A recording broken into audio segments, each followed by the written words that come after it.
Well, sir, I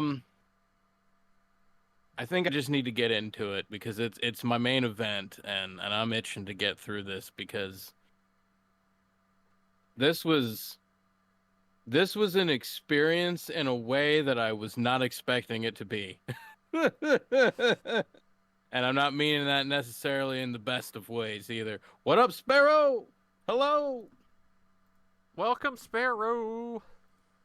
Um, Now I'm gonna get into, and I noticed when we were talking about Phantasm, that's when I actually noticed what you titled the stream, and I was like, oh shit. So yeah, uh, I'm gonna be going through my experience watching Ant-Man and the Wasp: Quantumania.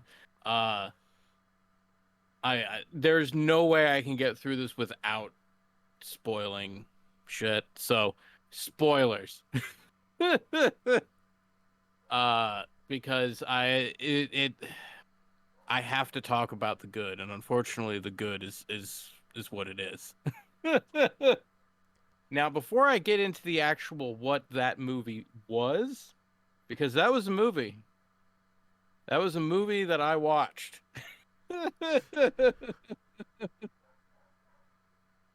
not I'm not tearing it down because the things that I saw, that some of the things that I saw in this movie were some of the coolest things that I have seen. Like there were things that I saw in this that I never thought that I would ever see properly done in a live action movie. Like I said, that I was telling Game, I'm like, it's crazy. I'm like the the things that were good are amazingly good. Like I said, this may have my new all time favorite line in any MCU movie. Um, Jonathan Majors is the main reason I went into this movie. Like just him as an actor and then him as the character that he's portraying. And I went in I went in expecting it. I went in hoping a 10 out of 10. I was gonna settle for an 8 out of 10. I got like a 14 out of 10 out of him specifically. um and like I said, some of the things that I saw were things that I was like, I cannot believe that like we actually like we're at this point in comic book films, and it's like, what a time to be alive. Like this is the good stuff, folks. This is the good stuff. But the things that were bad were things that should not have been bad. And it's weird because it's like there's so many contradictions in how I'm looking at this. Like things that I'm like, man, but that was really, really good. But I'm like, but that part was really, really fucking bad. And it's like that's not even like story related. That's just like a technical thing. But I feel that before we get into like the actual what the movie was, like I said, we need to go back a step. So,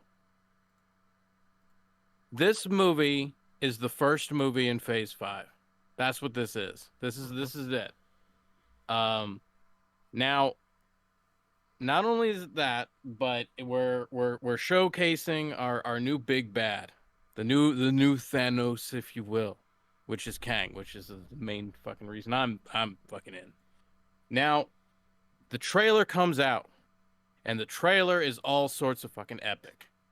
It was amazing. It like I was just like I cannot wait to see this movie. My hype level was at an all-time high. But then I started thinking, like, well, that's how it was when I saw the trailer for Thor: Love and Thunder.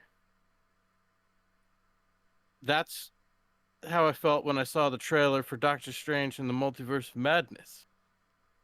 And those movies aren't bad. Like I said, I have no problem with those movies, but I'm like, there's been a dip a slip in quality a little bit. I'm like, all right, not all the notes are hitting, you know? Right. And So I got to give credit to the person that they have that cuts their trailers. You're doing the Lord's work, but at the same time you might be doing more harm than good. There So, there are full-on aspects of this movie that I had no idea existed based on the three trailers and multiple TV spots that they did. There are things because I was getting confused because I was watching interviews of other people who went to go interview the stars at the premiere and the red carpet and stuff, and they're like, I interviewed this one woman who was like apparently a major part of this movie, and she's nowhere in the trailers. Like I'm like, I didn't even know that she was a part of this movie. I didn't know who she was.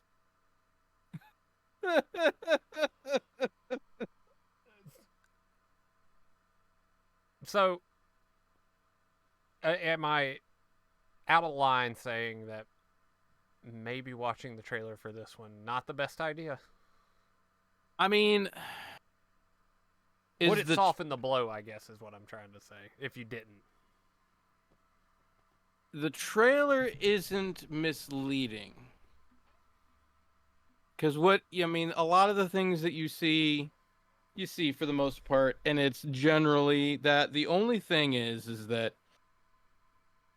in the trailers it gives you this narrative that Scott has this particular motivation to restore the lost time that he had with his daughter. That's not a thing at all. And instead, like I said, there's like a big resistance civil war thing going on in this quantum realm that they didn't properly explain at all.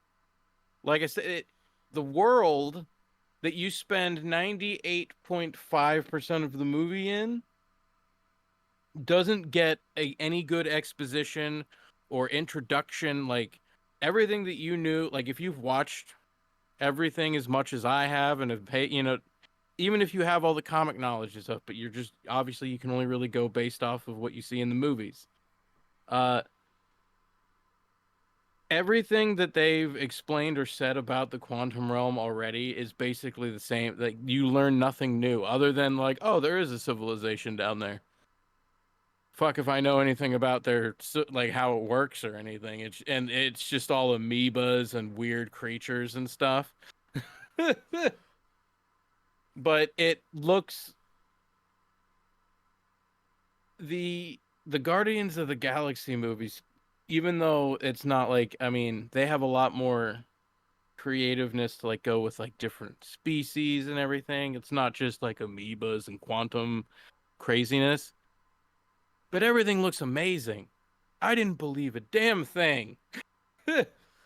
Like, okay, what's the one thing that I always complained about all the Star Wars stuff? That circular room where I'm like, I can clearly see the line of what's real and what's not real. yeah. They clearly, there was a couple of scenes where I'm like, oh, they're in that fucking room.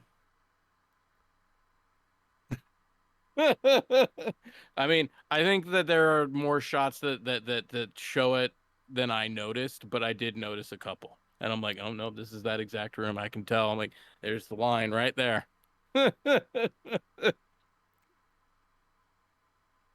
Damn. And the thing that really hurts about it is that there's so many scenes. Okay. So Bill Murray, let's talk about Bill Murray because he was shown off in the trailer. Now, nobody was expecting anything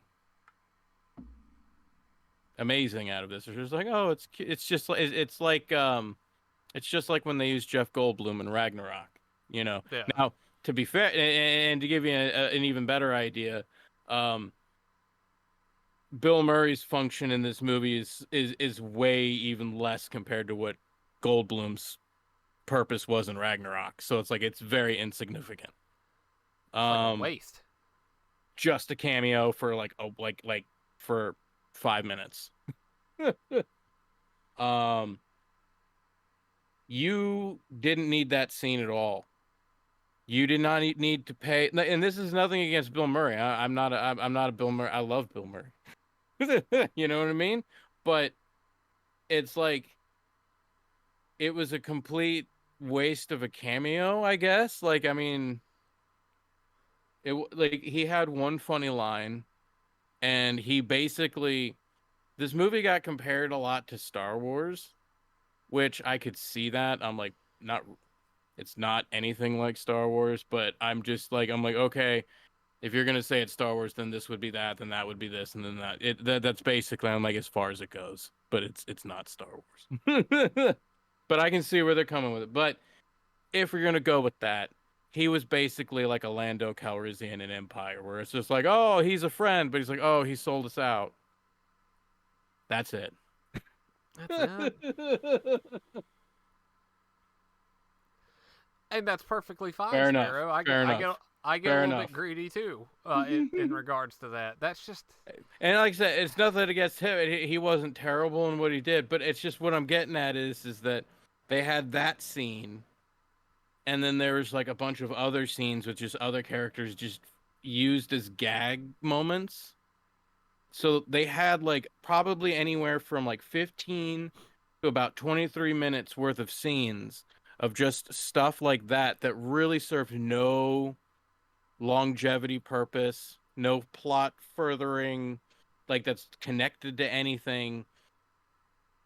I'm like, that's all that time you could have used to make us understand all of this crazy. Because that's before watching this movie, I saw how the ratings were like 50-50. Like some people, they Space Jam. Yeah, pretty much. You're not wrong. That's the that right there. That's joke of the night right there. he got jammed. Oh. But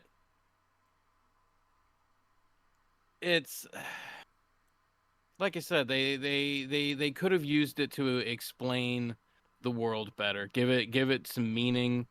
Uh so like I said, the ratings were like 50-50, and I was thinking, I'm like, all right, I'm hoping that the only reason that it's negative is because I'm like, all right, this is gonna be heavy duty fucking science sci-fi movie, like already off the bat. So you got a bunch of mumbo jumbo.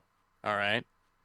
Then I'm like, we're getting into heavy comic booky, like into the fucking the the deep shit, if you will, Yes. of the weird. And so I'm like, I'm just thinking that maybe it's because of that, but the people that really like that know what this is are gonna love it. And that's what I was taking. I'm like, that's what I'm like. I'm thinking that's probably where I'm gonna fall. Like, I'm probably gonna like it, but I'll understand why people, like a general audience, wouldn't. Right. Okay. And it had nothing to do with that. I mean, it did have something to do with that because there is a lot of like sci-fi mumbo jumbo that I can imagine a lot of people would be like, "What the fuck are they even talking about?" Um, and because it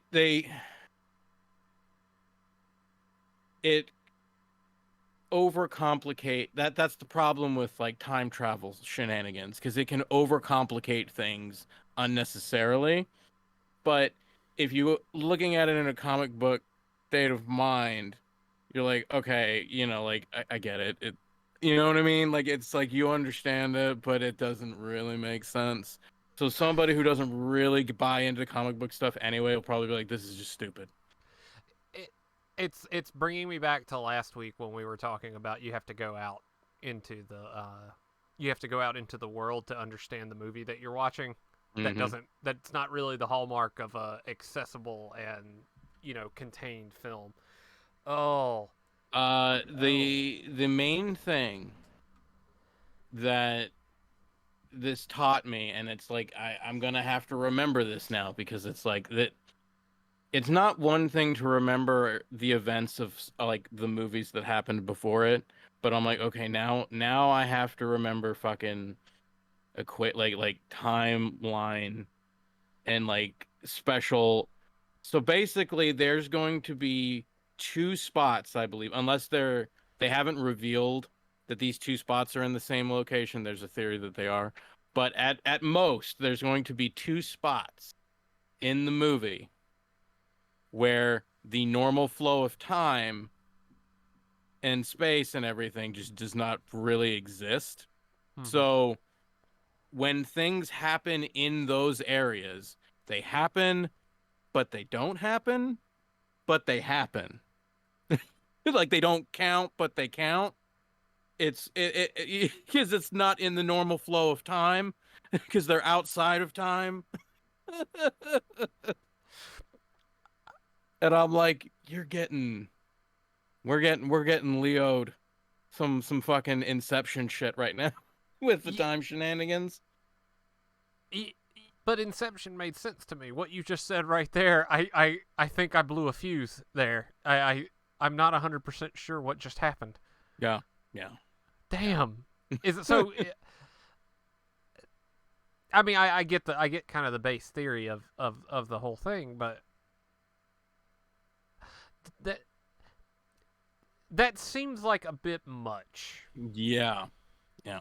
Because I've been debating something in my head where I do understand from a marketing perspective that when you're making this was the 31st movie in the MCU. All right. 31. Now,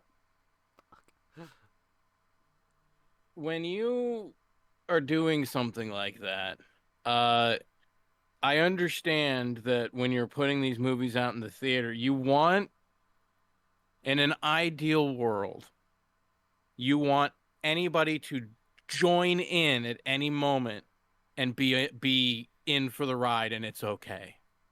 Mm-hmm. But when you get that deep into a story, I mean like you know what I mean? So I'm like I feel like that they're trying to make it so it's like not too crazy for everybody, but this movie you have to be crazy with it. And they kind of did both. And it's like I get what you're going for, but this is a hard sell for people who don't know what really is coming and what to expect. um as far as the acting goes, so like I said, the main problem was the lack of story and explanation. The acting was great. Paul Rudd was great. Paul Rudd was Paul Rudd, and that's all we ever ask of him. And goddamn, if he didn't deliver, he did. Okay, good. I Yes. was worried about that.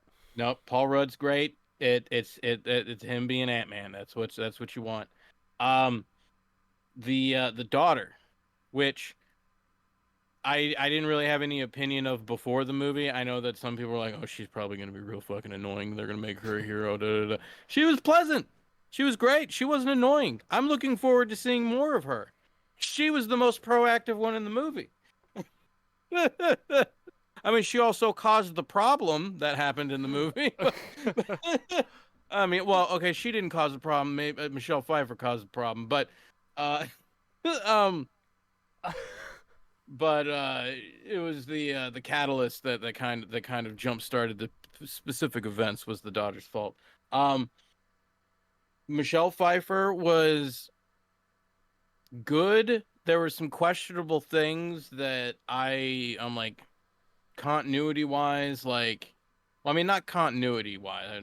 It doesn't mess up really continuity. It's just questionable actions where it's like if you knew this, you probably would have told somebody, but you have neglected to tell anybody until, oh shit, by the way, fucking forgot to tell you about this until it's now a problem that we have to deal with.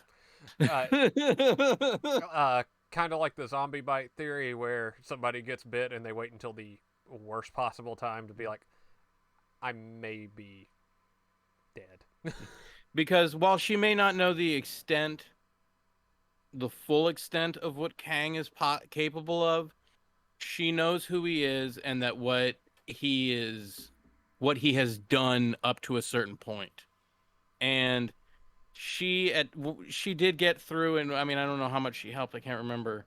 I mean, she wasn't in the fucking final battle, but she knows what Thanos was and what happened. Like she went through that whole blip thing. So, and she was around the Avengers. So you would think, be like, hey, I know it's not really a problem right now, but just so you know, there was this crazy guy who did a lot of like destroying like that guy did. Just so you know that somebody like that exists in the event that it's an issue. But slipped their mind. Never told anybody.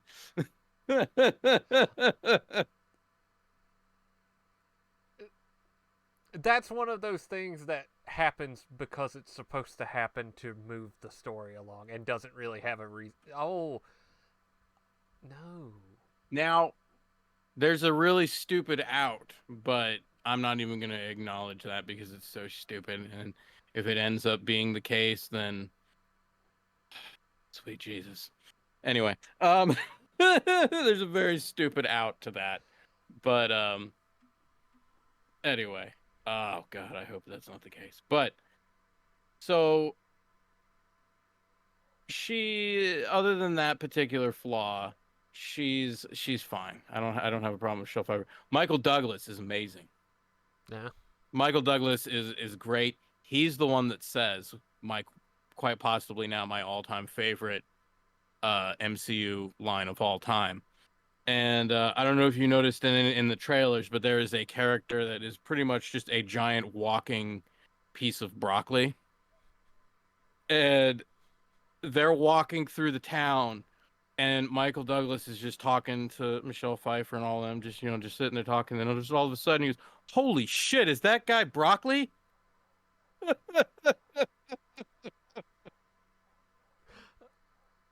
Delivered Thank you, in a Michael way that Douglas. only Michael Douglas can deliver. And I was the reason it's so good is because it's delivered by Michael Douglas. So that was great. Okay, well, that is a little bit redeeming for the story amnesia that they had there, but Hmm. well, in a way it is, but at least you got to laugh. Now the main issue that we have is that it's called Ant-Man and the Wasp, but there really is no Wasp. Like she's there, like she is a tangible character that worked in the movie and has dialogue, but she does not do anything. She's not bad. Like I said, it's like a great actor. I got nothing against her. I love Evangeline Lilly. She's great. I love her as a character. They did not give her anything to do at all. Like she's like just kind of like a backpack to like the group. Like I'm here too. A backpack? That's what she's reduced to is a fucking backpack? I mean, they don't even give her stuff to carry. That would be giving her something to do. That, but like she's just there. Like she doesn't have any like her job is to serve the other characters. Like there's no personal thing in the movie that she has to deal with. You know? Like she's not even like she helps Ant-Man in one moment really. Other than that, she's just kind of like emotional support, which was a shame because I was just like, I'm like everybody else kind of had something going on, but they couldn't give the one character that actually her name's in the fucking title. That is not, no, it ain't borderline. That is insulting on like that is the Family Guy joke equivalent of doing the Force Ghosts and then being like, and I'm Hayden Christensen. Yep. When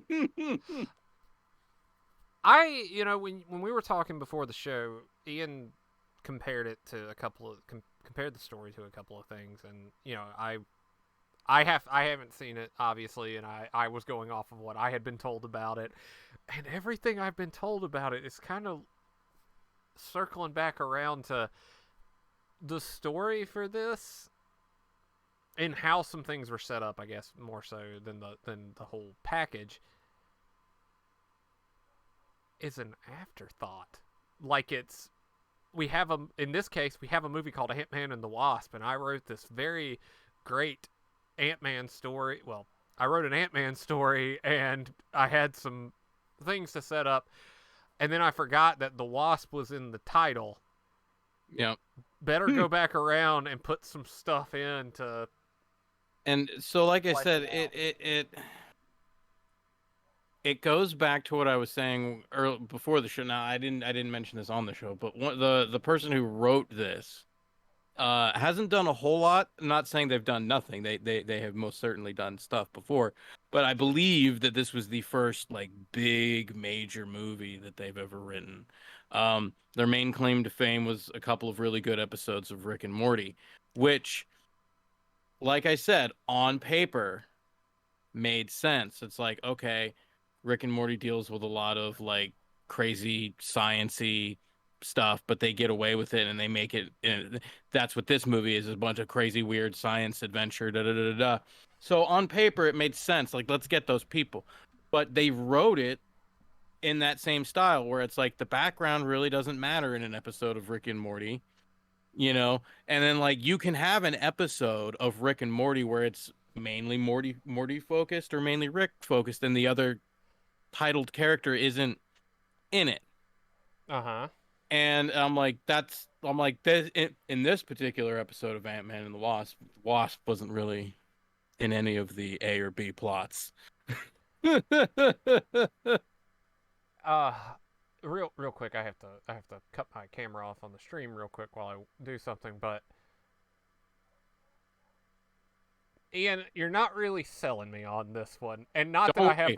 Don't worry, we're gonna get there. I'm saving the good for the end. Well, and this was something else we talked about before the show too. And I'm not going to discount that outright or anything. I just um, I don't like the fact that in a lot of big movies that have dropped lately, that you're going to see it for one scene. And I'm not talking like Dawn of the Dead, where it's like it has the scene. There Hmm. are many the scenes in that movie, but there's only one the scene. You know, to be confusing as all hell there. But when the studio says that the movies are basically setting up for something bigger, it makes it sound kind of like you're you're gonna drop in a recap at some point, and that you can kind of ignore what's going on here because it's set up into something else. And we talked about it as you're going to the movie to see the post-credit scene to set up the next thing. That's not like a good movie going experience. That's kind of Yeah, it's not a good business model to have. no, because what most people are going to end up doing is, okay, if I don't need to see it in theaters, I'll wait till it's on stream and then I'll go watch what I need to watch of it and call it a day. Granted, they still get money from you watching the stream and everything, but we come off post COVID where we were worried about the theater industry and the drive-in industry, because and actually drive-in industry came out pretty good and theaters are slowly but surely coming back. Movies like that are experiences that you're supposed to see with friends, and it's a whole thing, right? That doesn't exactly roll out the red carpet for me and say, hey guys, let's go get some burgers and then go watch the movie next door at the theater, and we'll talk about it afterwards. It doesn't really sell it to me in that way. Yeah. No, and it's one of those things where it's like it it reminded me of now I'm the type of person where I didn't particularly enjoy Rogue One. I'm not saying it's a bad movie. It wasn't what I particularly thought it was going to be. Um I mean, I knew what the story was going to be, but it was presented in a way that I didn't particularly enjoy. But anyway, it was the sense where it's like, okay, you know that there's a war going on. And of course, now in Ant-Man, you didn't even know there was a fucking war going on until you actually started watching the movie.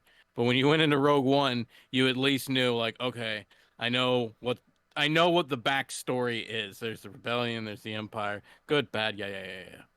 We got it. We're good. Yep. Now, when what happened for me in Rogue One is like it never gave me a reason to care about any of the characters. So it's like, yeah, I knew that this was happening, but I don't care. And it was kind of like that's what it was, where it was just like, here's this side of an argument, here's the other side of the argument, and you're like, okay, I can clearly understand the dispute, but you've not really endeared me to any particular side. Granted, now the leader of the bad side is the main actor I've come to see, so that's got that going for it. But the good side, which, yeah, you got Ant-Man and stuff on it and whatnot, but like the people that they're trying to help, I can't name any of their characters. I would just be like, okay, there's the gloop guy that makes a joke about holes. Um, there's the psychic guy, and there's the light siren head guy. Um, and then there's a bunch of other things that look like Jawas with spears. And I'm like, apparently you got kicked out of your hometown, and instead of enslavement, you chose to live in the outskirts. Okay, yeah, that sucks. I get that. But other than hearing about that terrible situation, like you're not giving me anything to care. And I, yeah, you can't do that. That's And like taking the that what we in the past couple of weeks we've had to talk about a couple of times. That's taking the That's taking the danger. That's taking the plot. That's yeah. taking a lot of stuff and just throwing it off to the. I'm having a moment over here. I think I might be having a stroke. Jesus Christ. It was the sense that it was like, okay, you have that, like you're aware that that's what they're doing. So that on top of, like I said, there's at least 15 to 23 minutes of useless gag scenes. All of Bill Murray's moment. You could have scrapped all of that and given me scenes to care about what I said I just wish I could care about. You had that much time worth of scenes that you could have used instead to do that, but you chose, like, okay, let's have Bill Murray have one really funny line towards Michael Douglas, and then other than that, he gets killed by a cocktail.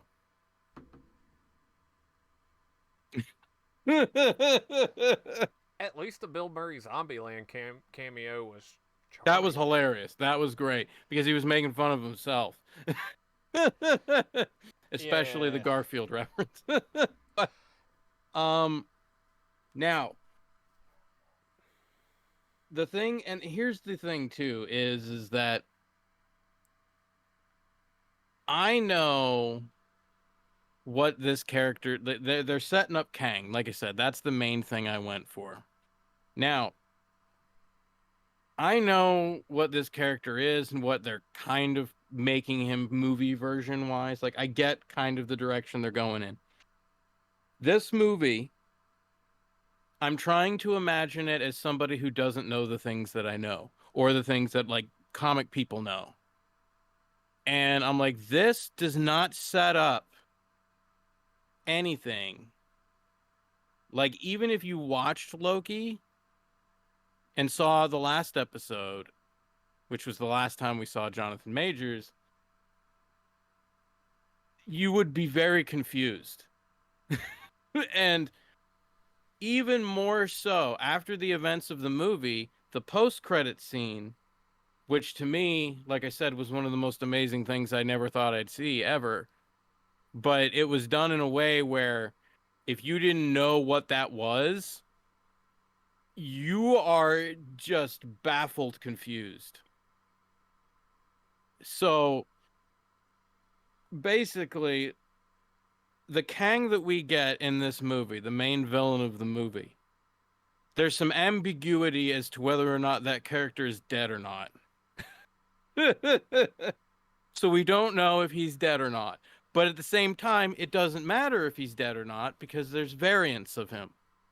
because the whole time shenanigans. So it's like depending on which way they can go, I can see a play for either way. But there's ambiguity as to whether or not our villain dies, on top of a story that doesn't make any sense. Sure. Now, like I said, spoilers, but there's two post-credit scenes. And the first post-credit scene was something truly amazing. That is a comic book fan. Like I said, what a time to be alive. And this might also explain, I don't know if this is good or not, but it's something that I noticed and I will explain. But uh they show the Council of Kangs, which if you're familiar with Rick and Morty, there's the Council of Ricks. That's inspired from the comics of the Council of Kangs. So instead of a bunch of Rick, there's Kangs everywhere. Hundreds of Jonathan Majors everywhere. Alien versions, different versioned hair from different timelines. Just like in Rick and Morty. All the more reason why I'm like, I know why they went with a Rick and Morty writer. I get it. And it, like I said, like as a comic book fan, it was truly amazing because you're like, holy shit. Like they went that far with it. This was something I never thought I would see live action style done. This is crazy. This is awesome crazy. And it took it a step further and it went into like a little private room in this giant arena of just different Kangs.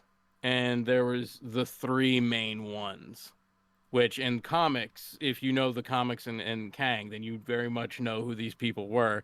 There was and because these are all different versions of him in different moments in time, because he controls all time. Yep. So there's the ancient pharaoh. There's Ramatut, which is a very so it's Jonathan Majors in full pharaoh gear. Then there's Immortus, which is like the main bad one, which he's like Fu Manchu kind of style. Like Big Trouble Little China, Fu Manchu like crazy, but it's Jonathan Majors. It's Jonathan Majors as Lopan? Yeah. Shit. Well, okay, yeah, I guess I have to go see it now. And then there's another one that's kind of like a futuristic cyborg kind of version, which some people might be saying that's the Red Centurion representation, but they're not real sure. But so basically, like, I knew going in that Jonathan Majors was going to be playing different versions of himself, but I didn't realize to the extent of which that was going to happen. So let me break it down like this. We have had Jonathan Majors in Loki and in this movie. So he's only really been attached to two projects so far. In total, we've had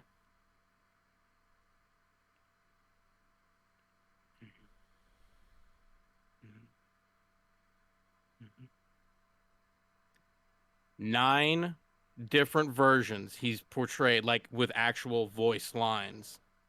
And then there's that whole scene of hundreds of him, which he had to put on a different outfit and just do something crazy. And they add that clip into the thing. All right, put this on and act like. But in terms of just like one episode of Loki and this movie, we've seen so far 9 speaking has actual lines of dialogue. And they're all, he acts them all very different. And they're all amazing. So, like I said, I went in hoping for a 10 out of 10, was going to settle for an 8 out of 10. I got a 14 out of 10. Maybe we'll get a Jonathan Majors does the Chris Pratt King. That'll be fun. Okay, all right, that is pretty cool, and I can see the 14 out of 10 for that. That playing the same character 9 different ways is it And takes some there's going to be chops. more. That's the thing. There's going to be more. Well, They're not hokey, are they? Like, are they actually like kind of fleshed out versions of the character? the ones that you see in the arena obviously are, because you're not focusing on a singular one. It's just a bunch of Jonathan Majors, Kangs in arena, and they're all just like rah, rah, like football fans, you know. Uh But huh. when you get into the actual room and you're focusing on the main core ones that are really in charge of everything, Uh huh. um, they're all done very differently. And they're all very different than the one that we saw in the majority of the movie, that particular Kang. And that is also very different than what we saw in Loki. um, and then the second post-credit scene is pretty much setting up season 2 of Loki, and we go to 1901, like that kind of time, and we see a Kang from that time, um, named Victor Timely. Yeah. Um, Okay. but it is amazing and impressive. Now, in terms of like, I mean, now the main ones that are running things, I mean, we only got them for like what 2-3 minutes, whatever the little post credits thing was. So that's all we have to go off of so far. But they are, I imagine, all going to be very significant going forward because they focused in on these ones. Immortus, particularly the Lopan, if you will. He, like I said, he's like Lopan or Lopan. I'm gonna keep calling him that now. He's he's like nobody's smarter than him. He don't answer to nobody. Okay. I mean, just now, like Lopan. now, like I said, now he may not. Now he's not gonna. I don't know if they're gonna make him be the end all say all boss. I don't think so. So I think the ambiguity as to whether or not the Kang in this movie died or not. I don't think that he did. I could go into a long explanation as to why I don't think he did, and it actually, I have reasons to support why it helps if he lives. But I think that this Kang in this movie is going to be the main big bad one variant out of all of them. That's like the main core trouble. He just wasn't at his full potential yet. Now, what happens to him at the end that makes people think that he's dead, I think is going to in turn make him stronger. So, and even whatchamacallit, that's the thing too that was really kind of like it was funny, but it was annoying. Is there's kind of a loop that happens in the beginning of the movie, like the beginning of the movie and the ending of the movie, kind of rhyme, if you will. Where, and like I said, it's the only parts of the movie that really take place in like normal Earth. Um, but it's like this, him walking down San Francisco just like a normal day, inner self monologue narrating like man, my life is strange, no, and everything's fine. And then at the end of the movie, after everything's resolved and he's back, he's doing the same loop, walking down the same, oh, my life's strange, da, da, da. And then he's sitting there and he's like, he stops and you see him get worried and he's like, but did I do the right thing? Like, should I not have killed him? Because he said if I killed him, it was going to make things worse. Did I just kill everybody? Should I not have done? You know what? It's over. It doesn't matter. Like it does that like twice, where he like stops and really self judges himself in his own mind as to whether or not he did the right thing at the end of the movie, and you're like, you are furthering confusion. I mean, I understand that that might be what you're trying to do, but there is so much confusion, even for somebody who kind of knows what's going on. Again, don't overcomplicate things. Jesus Christ. Although I can see Paul Rudd delivering Oh all of yeah, that, and it makes total sense. Like, I don't even think that's Paul Rudd acting at that point. I think that's just Paul Rudd doing Paul Rudd yeah, at that point. yeah. But like I said, what was great was phenomenally great, but what was bad was why is this the thing that's bad? Why is the structure bad? That definitely should not be something you have to ask yourself with an MCU movie. Yeah. If the structure of the movie is off, because they've had a blueprint since the get go and know how to tweak it just enough to say, look, we did something different, kind of, but it's still a lot of the same. But you still come back wanting to watch the movie because it pretty picture on screen looks good and plays good. That troubles me. I know we're entering that phase because of multiverse and all of that where things are going to get weird and they're going to get confusing. That's fine. Like I tore that band-aid off a long time ago. Let me pause real quick. This is all water. I gotta go. Give me 2 seconds. 2 seconds. That's okay. I gotta confirm my Chipotle order. So Entertain the crowd with your Chipotle order. I'll be right back. well, hello friends. Does anyone want to know what we're having for dinner over here? Let me get that pulled back up.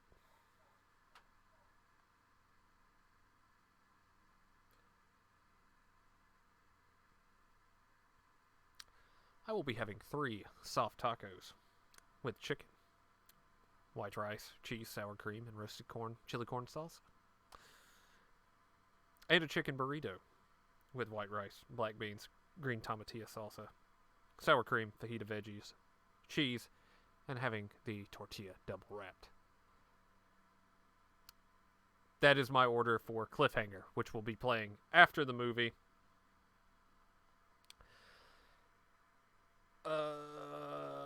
Or after the show. Sorry, the movie will be playing after the show. I believe we have a 9:30 start time.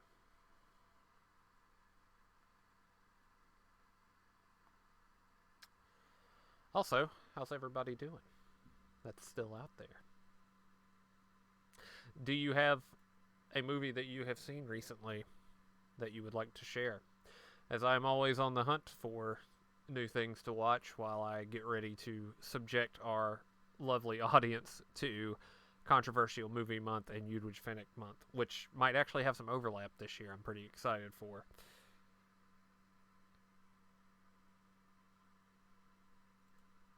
And if not, I do have Mail Day.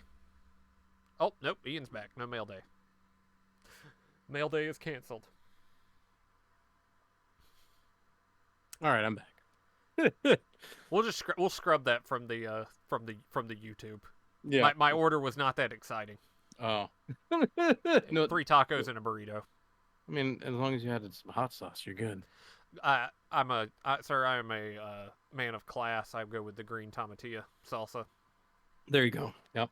The red is good and it's spicy, but the green I think has the best balance of flavors. Yeah. But no, as we were saying, it was hard to formulate thoughts while holding back. I've been drinking a lot of water, so like that's good. That's a good thing. Yeah. Still not used to when it hits me though. Soda seems to stay in my system longer, which is helpful but not healthy. Anyway, but yeah, no, this is the problem that they're running into. And it's like I get the natural progression of things because it's like they were really ballsy to start off with their first 3 phases doing the Infinity Saga, like doing things with Thanos and that gauntlet, like that was truly the next step in comic book cinema. like you have changed that's like a 5-ton hammer version of that first X-Men movie when it hit. You know? Like Yeah. that changed the game. So it's like you've got to up the ante. So what's something that makes Thanos insignificant? It's like, well, Kang could make him insignificant, but just by changing time. Okay, but then you open yourself up to all of the shenanigans that fall into multiple universes and timelines and like I get what they're going for because, like I said, at the end of this, I think anybody that's ever played any superhero ever, Marvel wise, like we're not going to fucking see Batman in this, but any Marvel related character that's ever been portrayed ever, like even get them people from that fuck from Corman's Fantastic Four. I don't care. Get them. They have a spot in Secret Wars. It would make canon sense for them to be there. Well, there's Captain America too. Yeah, it all would fit. Now, didn't Marvel and DC do a crossover at one point? In the comics briefly, and it was kind of just like a what if scenario. So it's like they did this as like a thing for the fans, but in terms of continuity for either franchises or companies, it doesn't count for anything. Because I thought maybe that was James Gunn's long con all along. He's going to get the Batman into the That's a lot of saga. people. A lot of people have suggested that, and I don't doubt that Gunn and Feige have had that conversation. I don't doubt that the conversation. It'd be dumb if it. I'd be more surprised if the conversation hasn't happened. But Okay. it's always inevitably followed up by the legal logistics of pulling that off, where every company is like the only way to make that work is that every company that holds a stake in an IP or a character or anything like that, like everybody's gonna have to give up a little bit of something in order for everybody to win. Because nobody's gonna be like, well, they're making more than we are, and these are you need our character. It's just gonna be a legal nightmare. So it's like everybody has to be acting in good faith for the sake of the picture and not the finances of it. Even though you make a movie like that, you want to talk about a box office explosion. Now, hypothetically, Ian, you get like a 5-second Batman cameo in the movie. Now, I agree. The legal ramifications of that, because how much of a percentage does Batman earn for being in there for 5 seconds? That's a tough. That's a tough sell. For how long the movie is, all that. Instead of the profit going to either company, do it for charity. You would have to do something like that, I think, and uh, they would do it in a sense where, like, I don't think that if you were to do a movie or a series, like you couldn't make it something super long going. At the most, it would be a trilogy, but I think it would probably just be a one-off thing. Um, but what you do is that Marvel wouldn't use any of their canon MCU actors, and DC wouldn't use anybody that they're going to use for their stuff. These would be like, all right, this is a dream project in and of itself, so let's also get dream actors in roles that like they will never do. They're not going to be in the MCU. They're not going to be in the DCEU. Like this is just a one shot, like like, and then people could be happy because there's a strong campaign to have a variant of Iron Man be played by Tom Cruise, and Yep. I'm not necessarily against it, but that could be a scenario where you work that in. People wanted David Duchovny as Bruce Banner. Ooh, yeah. I didn't even think that'd be nice. Yeah. I'd be all over that. I mean, that's that's just printing money again. But Spooky Bruce. the the fact that Henry Cavill Batman, I'd shit a chicken if that happened. Um, but I really think that the rivalry between the two on the corporate level, yeah, but that's money and that's business. I feel like the problems tend to get around when you get down to the fandoms over which one's better, and when you realize though that the people writing the comics and the people doing the movies are all friends across the party lines with those, and they're like, damn, I think you did a really good job with that latest Captain America thing. And it's like, your Batman was rocking the shit too. Like that kind of, I feel like those conversations happen all the time. Yeah. So that kind of project with your Tom Cruise Iron Man, your David Duchovny Bruce Banner, your Henry Cavill Batman, fucking Shit. Give me Emma Stone as Batgirl. Um, you Ooh, know, eh, fair. yeah. Do that kind of thing, and it's a one shot. And you know what? The best part about it is, again, if you're worried about which company is going to take the profits, you set a line in the sand of once we're recouped and our marketing budget is recouped and everybody's paid, it's charity. And at that point, yeah, you did it for charity, but you probably could have one of the most wildest Talked about for generations. yeah. I mean, like The moment the it finally happened. you go into the theater and you get this random trailer before a movie, and you get the Captain Shield and you get the Batman shield, and you're like, what? And then you're already garnering hype that way, and You then you you build what you basically build up for is as I'm trying to think of what the titular fights would be. You know I know you want to have a Superman versus Hulk.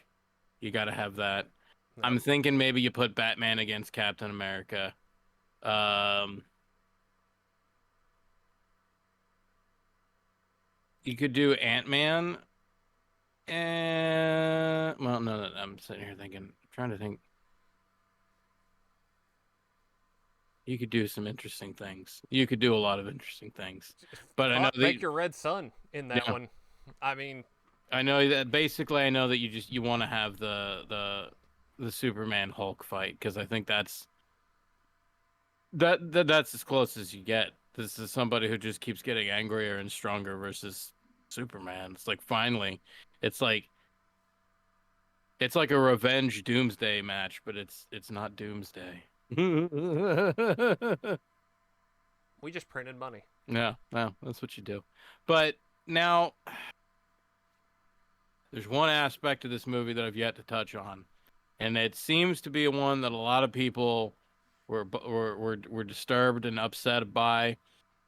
It didn't bother me as much, but I understand the criticism, and I understand. I feel there's been a much better way to do it, but I'm looking at this as a half full kind of guy, where I'm like, at least they did what they could.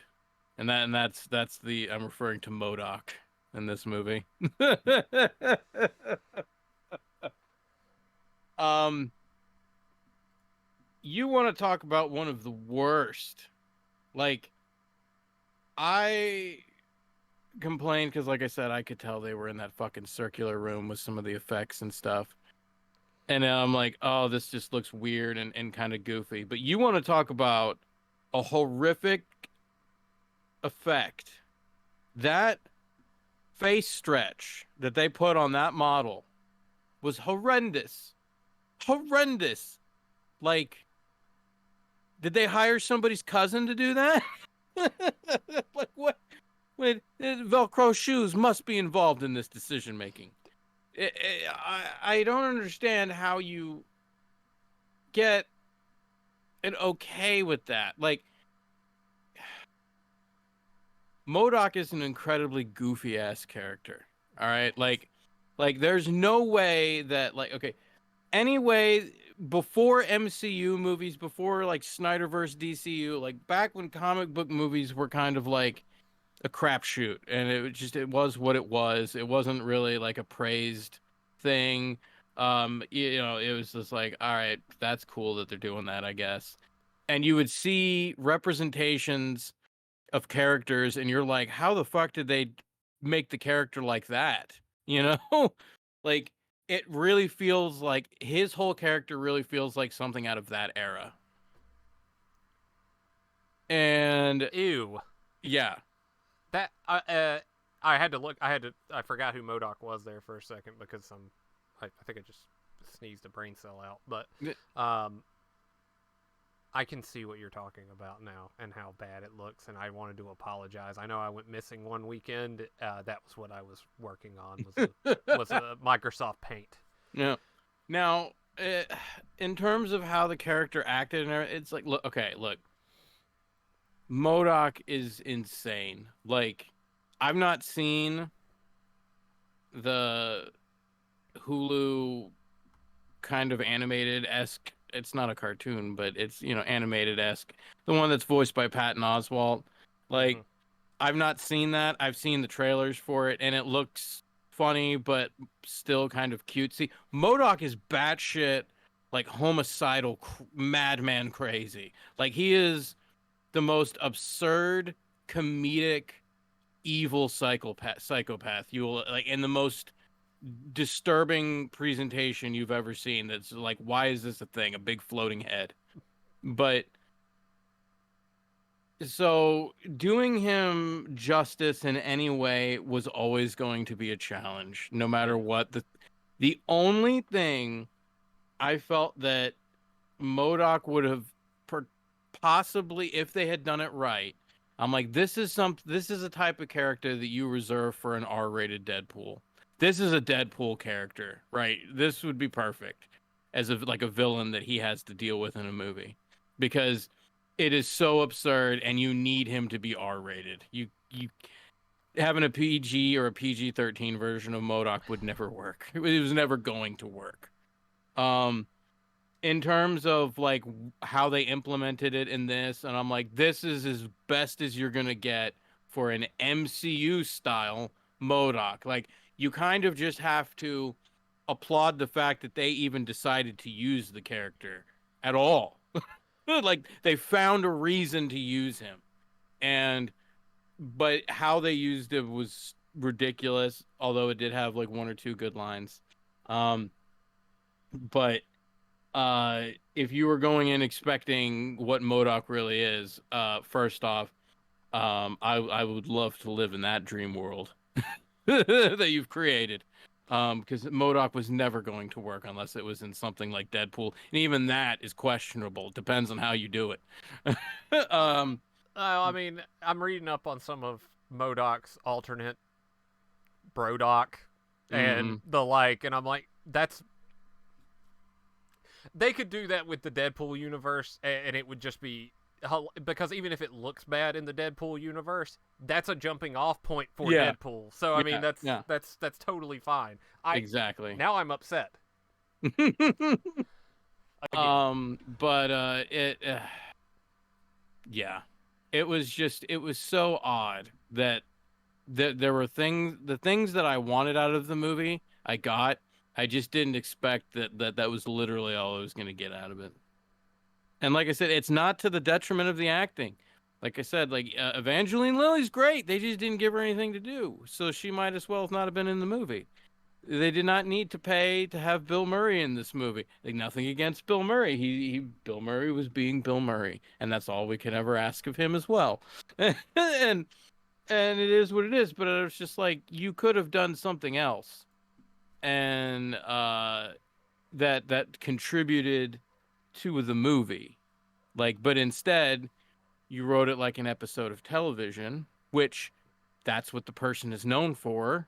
So I can't Hmm. really fault him, but it's like, your setup is like, okay, we need these gags, and the setting is always interchanging because it doesn't really matter in an episode of TV, really. I mean, it depends on what your story is, but for the most part, the setting is irrelevant.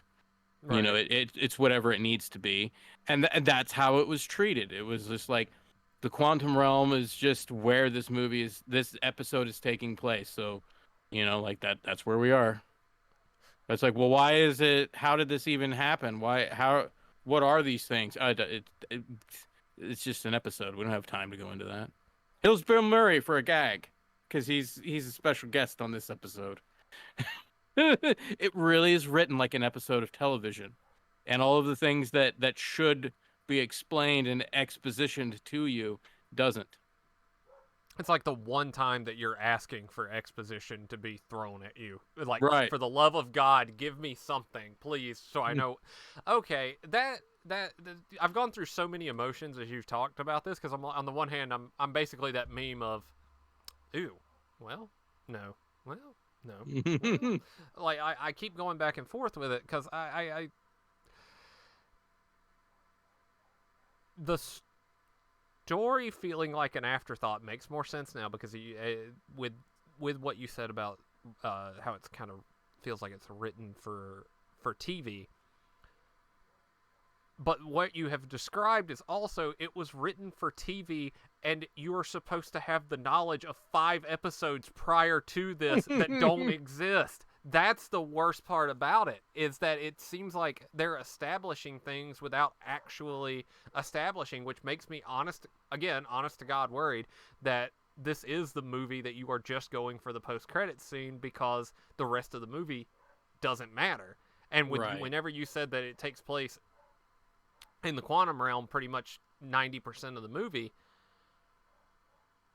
that's already kind of saying that this doesn't really matter. And when you see the Council of Kings, which hilarious again, kind of sends the point home that it doesn't really matter. Yeah, it's weird. It is worth seeing because, like I said, like if you want to see Jonathan Majors do what he does best, which everything he's done so far has been amazing. Like I've loved everything this dude's done so far. Not even, I mean, even the stuff that's not MCU related, like the stuff I've seen him do is amazing. I'm very much looking forward to fucking. This is what's getting me into Creed. I've not seen any of the Creed movies. I'm ready to watch Creed because I'm ready for 3. Yep. Now, so going for that is great. It's weird because, like I said, the Ant-Man movies are always very small in scope compared to a lot of the other ones. They're very self-contained, very personable stories where, I mean, it's not like world-ending scenarios. It's just like this is going to inconvenience Scott and maybe like a handful of other people's type of issue. um, so you had 2 Ant-Man movies with that chock full of humor, whereas they're like, okay, we want an Avengers level style movie, like something that's very important and very dramatic and like heavy and is going to impact a lot of the other things moving forward. And they gave you the framework of the big epic thing, but it still comes off as the small in between, like, you know what I mean, where I'm like you are in some shoes that are way too big for you. That seems like the best way of wording it from what I've gathered. It wasn't written to be a big one, even though they filmed it like it is, but they didn't write it like one. Who the fuck wrote this? I'm sorry. I've been trying to work on my language a little bit here, but I'm genuinely curious because you said it was one of the Rick and Morty writers, and oh, they also worked on Jimmy Kimmel Live. Yeah, I think that was their first job. Yeah. Now, thankfully,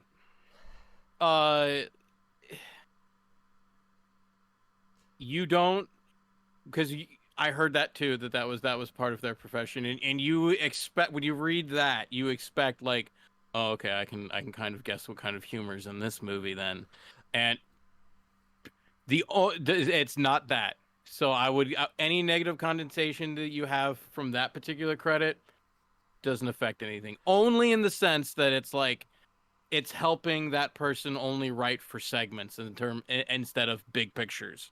That's what I was getting at. I couldn't care less about Jimmy Kimmel Live, but people got to work, and Yep. That's a way to pad the portfolio is something that is basically syndicated like that. But also wrote for Onion News Network. But all of these things have something in common. They're segments, and nothing is connected. And even in the Rick and Morty episodes, let's see, wrote 1, 2, 3, 4, 5, 6, and then was the supervising producer on 19 episodes. Rick and Morty does have an overarching story for the most part. I mean, again, though, individual episodes kind of, they stand on their own a lot of times too. it seems like the missing piece of the puzzle is how do you connect things together. You can write 200 vignettes for a movie, and we've watched movies like that works because there's some kind of thread connecting them. That was why I went because Hmm. that this whole thing makes a lot more sense now, and that kind of sucks. No disrespect to the dude, because it sounds like a lot of good did come out of Yeah. this in a way, but I can understand why the What even the audience score is not that good right now. I think what the main problem was is that okay. So I had mentioned before off air that a lot of the problem that people think too is that they're spreading themselves too thin. Now, like I said, to put this in perspective, uh, I know that a lot of this fact's been getting thrown around a lot, so I'm not saying anything new. But in case you haven't heard this stat, I still think it's a fascinating idea of when like because you're like, oh yeah, they always they're fatigue or whatever. Da, da, da, da. Like no, like let's actually hear some numbers here. Not exact numbers, but if you count all of the minutes in phases one, two, and three, so the entire Infinity Saga, like the beginning, Iron Man 1 to Endgame, or no, I don't even know if you count that Spider-Man movie afterwards, after Endgame at the phase or not, but regardless, so just that the entire runtime of all of those movies combined is smaller than the runtime of all of the movies in just Phase 4, if you include all the Disney Plus shows. That's how spread thin they are. When you put it like it make you're like, oh yeah, maybe they are made a little too much. Now, I think if you took this exact scenario and you were still in phases one, two, and three, because the old formula was, it's like, okay, Kevin Feige comes to you as a director and he's like, I want you to make this movie. And you're like, fuck yeah, I'm all for it. Now, you're not going to go in there. It's not like they're like, hey, you're going to make an Ant-Man movie. And you're like, great, I'm going to make this Ant-Man movie. No, they're like, no, you're going to make their Ant-Man movie. So you get to throw in your own personal flair, but they're going to be like, all right, in the story, you have to hit these marks. How you get there is up to you. But there are certain things that need to happen in the movie. I'm not. I'm not disagreeing with you, Joe. No. Welcome, welcome to the show. um. So, and that's fine. But back then, when they weren't spread thin and Feige could have his fingers in everything, and there's more of like attention and stuff like that, I Mm-hmm. think if you would have taken this scenario where it's like, okay, you get the Rick and Morty writer because of the subject matter and everything, and then you bring him in, and it's like, all right, yeah, you take care of the shit going around, but as long as these marks are hit and everything, I think it would have been fine. But now in this sense where everything's spread so thin, Feige can't be everywhere all at once. Like I said, they're hiring people that they probably wouldn't have hired before, but because they need people. Mm-hmm. And it's like now you're taking that idea where it's like where it would have been okay as long as you hit these marks, but the right people are giving the appropriate attention to it, would have been fine. That's not happening anymore. So I think that's it. It's a snowball effect, and It we've been seeing it in all of the movies lately. so it's not necessarily fatigue. Also, Lucy, welcome. It is Wednesday, Lucy, my dudes. It's not fatigue then. It's neglect it, in a way. dare I say this because I've been battling this thought in my head the last since I saw the movie the other day. Do you? I'm wondering. They did Endgame because I remember watching all the behind the scenes stuff, especially with that first Iron Man, and they're like, "Wouldn't it be crazy if we got to the Avengers? That would be insane." And then they got to the Avengers, and then they're like, wouldn't it be crazy if we got to the Infinity Gauntlet? That would be insane. And they did it, and they did it well. And now they're just kind of like, wouldn't it be crazy, I guess, if we got to Kang? And they're just like, all right. Like they're not hungry anymore. You know what I mean? They're Like, not excited for it anymore. right, like they just like they're like, we know we can do it and that people will show up for it. It's not saying that they're being assholes about it or like, intentionally just half-assing things, but it's like I think there is something that can be said about the quality of work of somebody who's hungry versus not hungry. It's the reason why you get thoughtful, good attempts at making horror movie sequels, which love it or hate Halloween Ends and Kills and all of that. There was passion behind the project, and it hmm never felt cheap, and it never felt rushed. It didn't, even though some people will disagree with that. I don't think they felt rushed. I think they were As meticulously planned. as much as I disagreed with the decisions made with Halloween Ends, I will never say that I'm like they definitely made the movie that they wanted to make. Yeah, Like I there was it wasn't like, hey, we need you to make this movie and then this is what they crapped out. Like no, they made exactly what they wanted to make, and I won't take that away from no, them. and they probably didn't have the studio giving them in the one sense, and I think that is a pretty good point. You have to go from point A to point B, and you can have 15 stops in between to get there, but we need this event to happen, and in this way you can put your own spin on it, but the outcome has to be the hmm same. And you can do it with any number of these rest stops here and have these nice little side quests going on where X can happen. When you turn somebody loose and say you have to get from point A to point B, but get there how you want to and end it how you want to, and go wild, sometimes having some restraint there can help. And we've seen that before. It goes back to something we used to talk about on the show all the time, which is the amount of budget compared to the director's vision, and how you can kind of back off of both of those to get the best possible product. You give somebody too much money, they're going to spend it in stupid ways.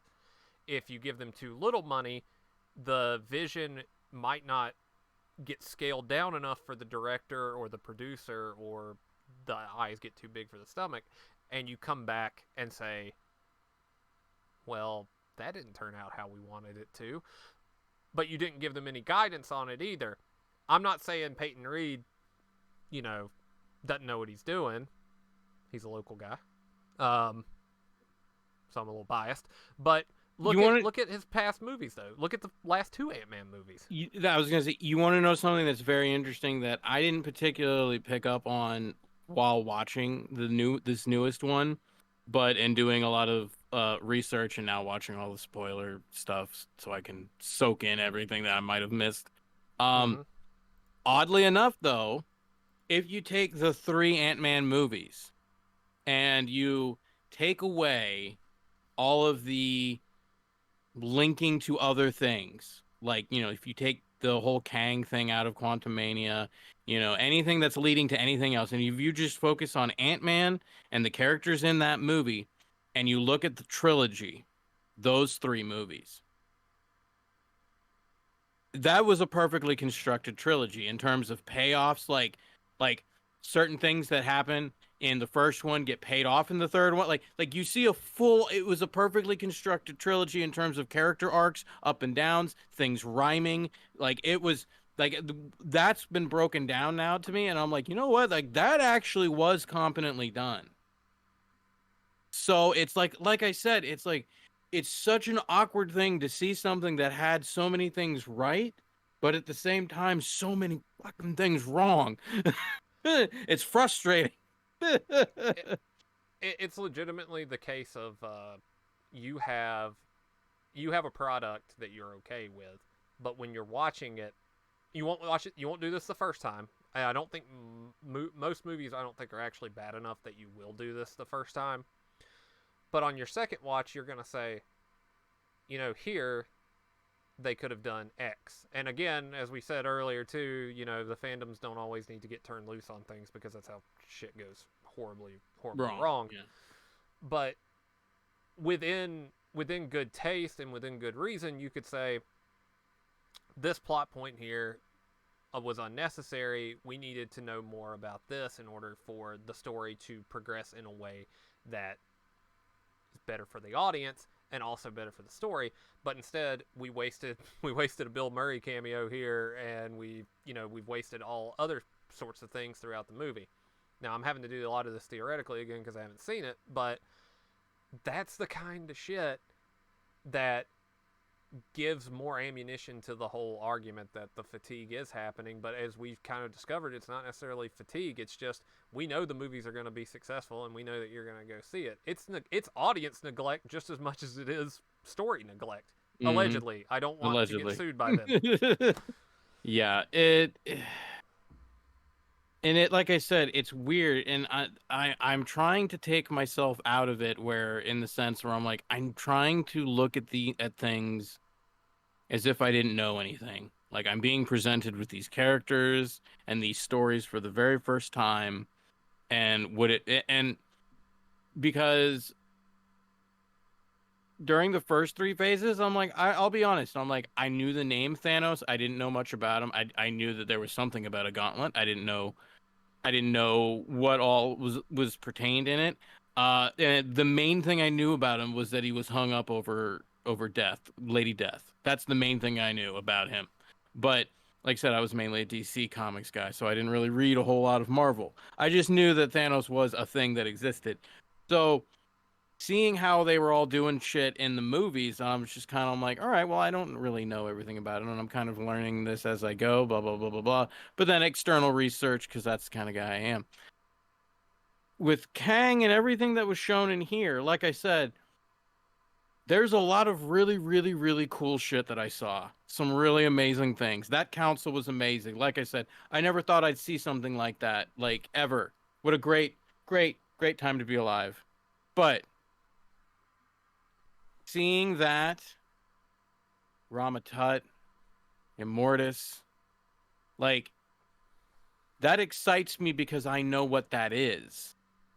But if I didn't know what that was at all, and I'm like, there was nothing in the movie that would even lend itself to explaining what that is, or even giving you like an idea. Mhm. So I'm just sitting here and I'm like, I'm trying to imagine what it would be like if I didn't know what I already knew. And I think that it would just be way too confusing. Because, like, even if you don't have like a comic book frame of mind where you have to really just like have a suspension of belief on a lot of things, um, it it doesn't even make sense chronologically, and like that's where the problem lies with time travel and multiple timelines and universes and stuff, because it's like if you're going by what happened at the end of Loki, then it's like when that pivotal moment happens in the last episode, you're led to believe, I'm like, okay, this is the starting point of everything bad that's about to happen. This central event, because that's how it's explained. They're like, if you do this, all of this bad shit's going to happen. But then once you start exploring all of the bad stuff, then you're just like, but you've been around since way before that event even happened. So you existed before it. And it's just like in a comic book sense and in a weird time travel, like in a sci-fi kind of way, there's certain things where you're like, okay, no, this kind of makes sense, but only because you're letting go of some certain logics. But if you were just a normal average person, moviegoer, your logic, even if you've been paying attention to the shows and the movies and stuff, your logic will not allow you to understand. Like it won't process. And that's where I'm saying, like, that's where it gets confusing because certain things happen in parts that are outside of time. So they happen, but they don't happen. So I'm like, you're making it really weird and really hard for people to follow. Even the people that are in the know, they're like, okay, what direction are you going? I think fluid from my brain's coming out of my ears just trying to Exactly. follow that. Suspension of disbelief um, as a general idea. It's made for it's made for anything fantastic because Hmm. if you see something that is so unbelievable and so absurd, but you're watching it in an artificial setting, film, video game, whatever, you are most of the time able to say in your brain, I get it. It's not real, but I want to, I want to watch it as if I'm there watching it. Like in Hmm. in Avengers, you're like, Jesus Christ, I hope Bruce Banner doesn't throw my fucking car across the way I just paid it off. You make little jokes like that to yourself. But you shouldn't have to utilize it to construct the plot. That's we keep rotating back around to it, but that seems to be that's the big issue. That seems to be what is masking a lot of it. I've been looking up some reviews over here while I'm listening to you as well, just to kind of get a feeling of what people from all across the spectrum are saying. Confusion. Yeah. It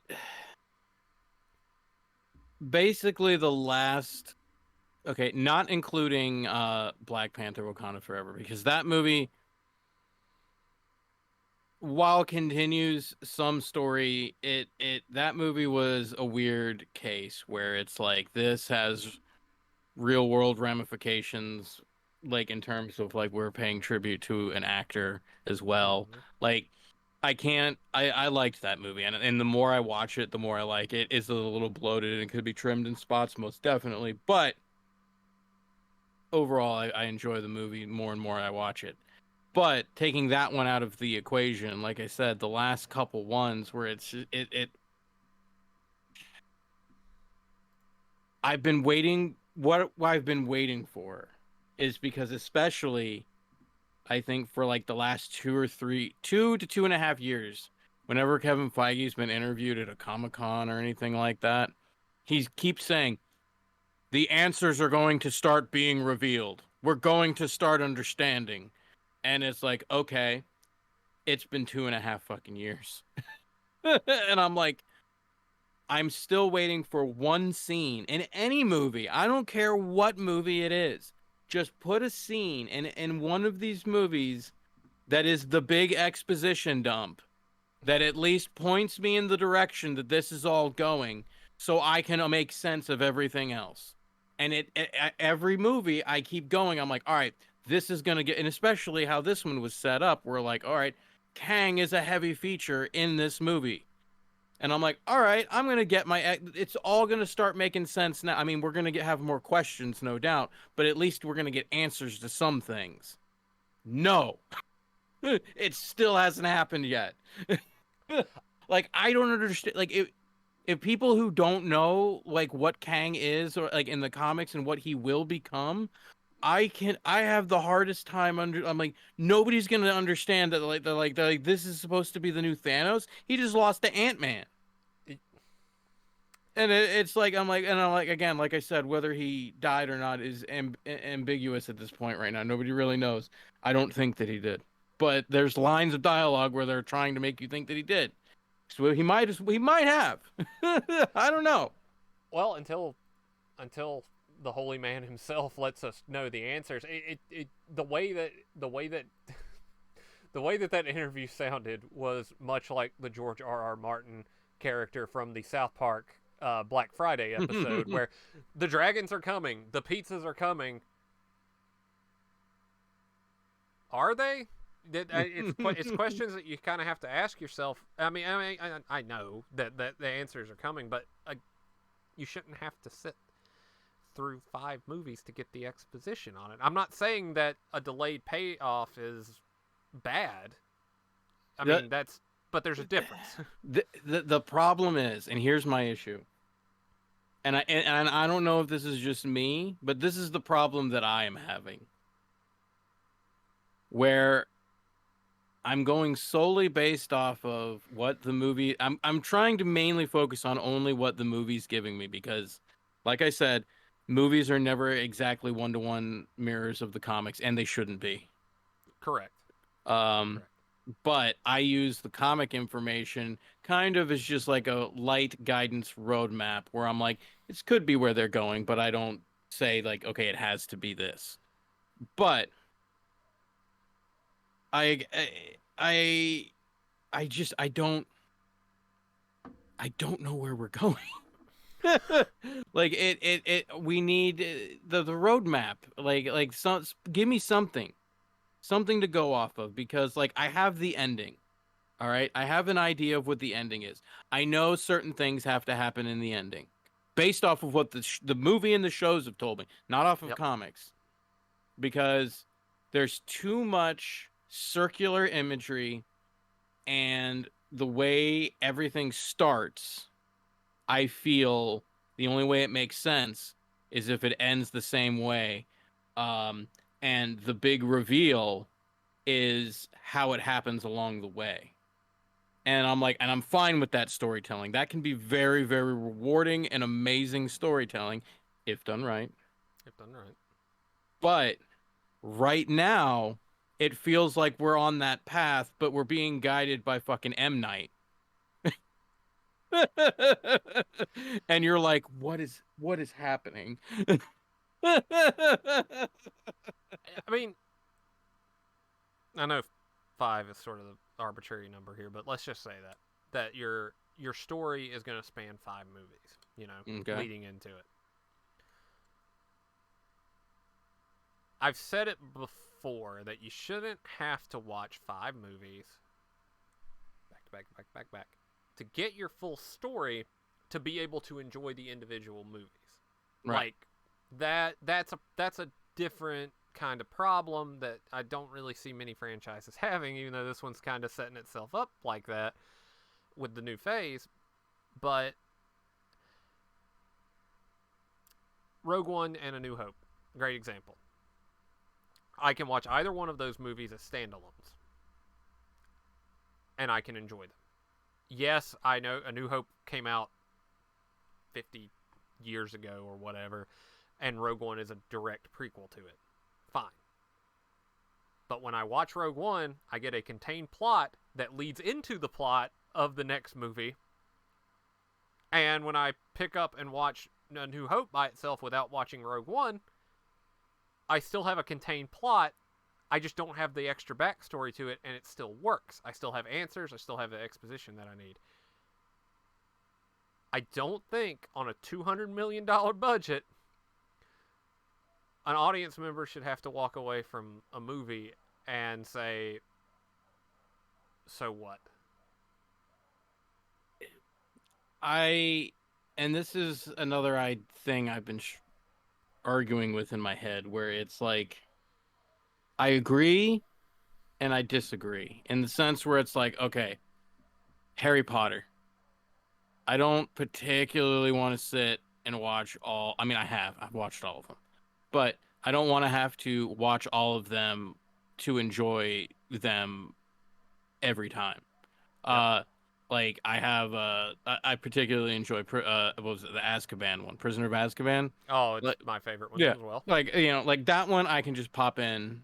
Like I don't need to watch the ones before it. I don't need to watch the ones after it.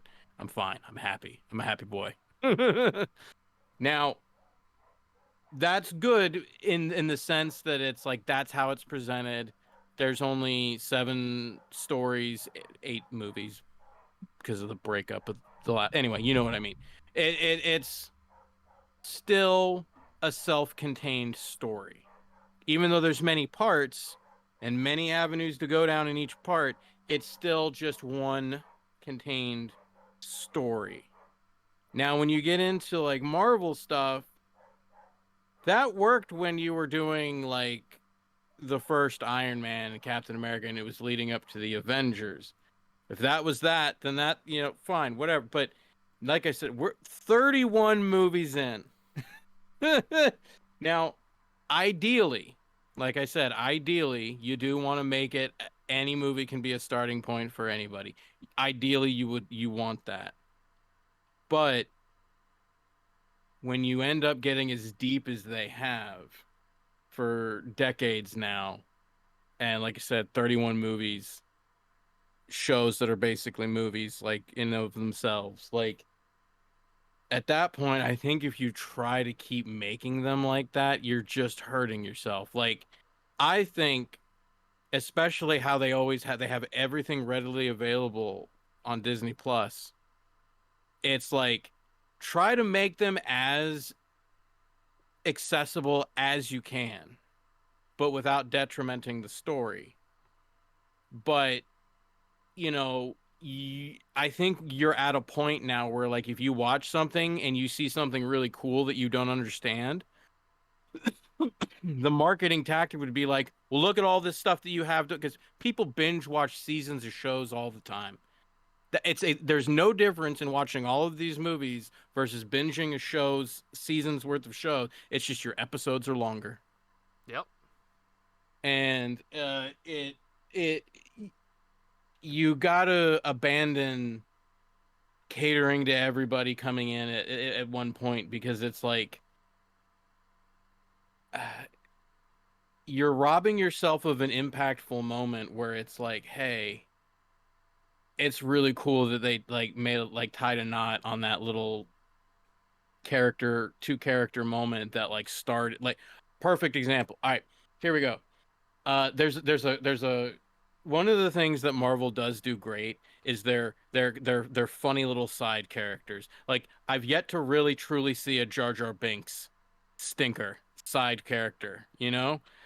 Well, they came dangerously close in Iron Man 3, but then they fixed it in Shang-Chi. So, like they George Lucased it the right way. The correct way, The yes, yes. correct way. Um, but one of my favorite side characters is this FBI guy, Jimmy Woo. It's the dude Yeah. from The Office. There has been this small, tiny little joke thing between him and Antman about learning up close card magic. These are comic book superhero movies. All right. So that's the main part, but there's this small little thing, and it gets referenced in a couple of movies. It gets referenced in an episode of one of the shows. And I saw somebody put together on YouTube all of the clips in the correct order of this whole segment from like the different movies and shows and stuff, from the moment the Jimmy Woo guy like sees Ant-Man do it and is impressed by it, to the point where at one point way years down the line, like when he shows up in the show, he hands somebody his card by doing a magic trick. Those small little like things like that, where it's just like those are for the people that watch it, all this stuff. You know what I mean? Yeah. Where I'm like to me that's always going to be way better than, I'm like, you might have to sacrifice something like that if you're trying, well, somebody coming in is not going to get that joke. You know what I mean? So it's like at some point, if it's a self-contained, like I said, Harry Potter was only with the seven stories and stuff like that, so you can get away with certain things. But I think once you get to a certain point, like 31 movies, you know what I mean? This would be like Star Wars Part 37. We'll get there. This would, if I'm sure that if cooler heads would have prevailed, we would be at Godfather 27 by now. And at what point, like, do you think that like you're gonna like maybe I should pay attention to what's been going on in the family? I mean, if that happened, I'd be like, how many times can you pull from the same 675-page book? You know what I Jesus mean? Christ. So it's like I agree that from a marketing perspective, you always want it like every movie should be a valid entry point for anybody. I get that on paper, I get that marketing, but when I'm looking at it in terms of like as a stifling aspect of creativity when you're that far deep. And I'm not saying like screw the people like that I'm like I don't want to say I'm like, well, if you haven't started now, then just don't even bother. Like, no, I'm not saying that at all. Like I said, but at the same time, I'm like, I feel like I'm like that. It's a missed marketing opportunity where it should be like, where I'm like, hey, you saw this and it looked cool, but didn't make sense. Well, it's like, well, here's all this other cool stuff that we did before that you could catch up on. You know what I mean? It just seems like a lost opportunity to market. Well, yeah, and I know that we are that far along into it and everything. It just there's got to be a balance with it. Somewhere. Agreed, exactly. Like I said, ideally, I do want it to be an entry. Any movie should be an entry point. I get it, and I want that world. But like I said, because I honestly, I'm tired of explaining it to people. Where it's like where I'm with my buddy. This was the okay. This was the thing that was funny to me. Where it was, I'm with my buddy now. He doesn't watch everything. He doesn't pay attention to the stuff like I do. And so he's like, "All right, what do I need to know going into this?" And I'm trying to explain. I'm trying to do all. I'm like, "Oh, how do I set this up?" I'm like, thank God that my friend is very much like a scientific mind. So like the quantum stuff, like he was fine with that. He's like, no, I understand that. I guess I'm a science guy. But I'm like, character wise, what do I need to know? And I was trying to explain Kang to him. And what was funny is the post credit scene with the Council of Kangs. And I'm just sitting there. And first, I'm freaking out because I'm just seeing it. And then I looked at him, and then I go, you know, the thing in Rick and Morty with the Council of Ricks. And I'm like, this is where that comes from. And he's like, oh, so Kang is just an evil Rick. And I'm like, son of a bitch. I He mean, is. yeah. That's exactly what he is. And I'm like, Put it in terms I can understand. yeah. And I'm like, Kang is Rick. That's all it is. I know this is like antiquated, but Tarantino kind of proved a point that it is still relevant. Going back to what I said about going into movies should be an experience. You're even if you go by yourself, it should be an experience. Not like Pee Wee Herman in a movie theater experience, but an experience nonetheless. Lobby cards. You get them with special edition Blu-rays all the time now, where they reprint the lobby cards that they used to give out in the theaters. And I'm not saying that they don't do that with memorabilia, but it's usually something silly because you have to spend $15 on a bucket of popcorn and a giant ass cup with a Yoda on top of it. Like come on, I've been to the fair before. I know this is a trap, but give me two. So I feel like a playbill of shit about the movie and about the characters, obviously not stuff that's going to spoil it, but if you haven't caught up because you're like me and you're drudging through the swamp of Italian movies or whatever, you might have missed something. But if you go into the movie and it's like, this is what you need to know without spoilers, like this is where we're at in the timeline, besides having collector value and again putting more money into the damn pocket of the company putting out the movie, it might be something worth looking into. I mean, like, You want to know? I'm not saying it's the best idea or that it's necessarily needed, but at the same time, how cool would that shit look on your wall too? You want to know what the real tragedy of what you just said is that there is something equivalent that they kind of had with Ant-Man that was very absent in this movie that would have done that exactly. In the first two Ant-Man movies, there was some side characters, one of which being Michael Pena, and he would always have these really hilarious moments of breaking down a story, like and he did that in the second one where he bridged the gap between Ant-Man 1 and Ant-Man 2 in the beginning, and his humorous people loved that. He's not in this movie at all. That's what I heard. So that explains.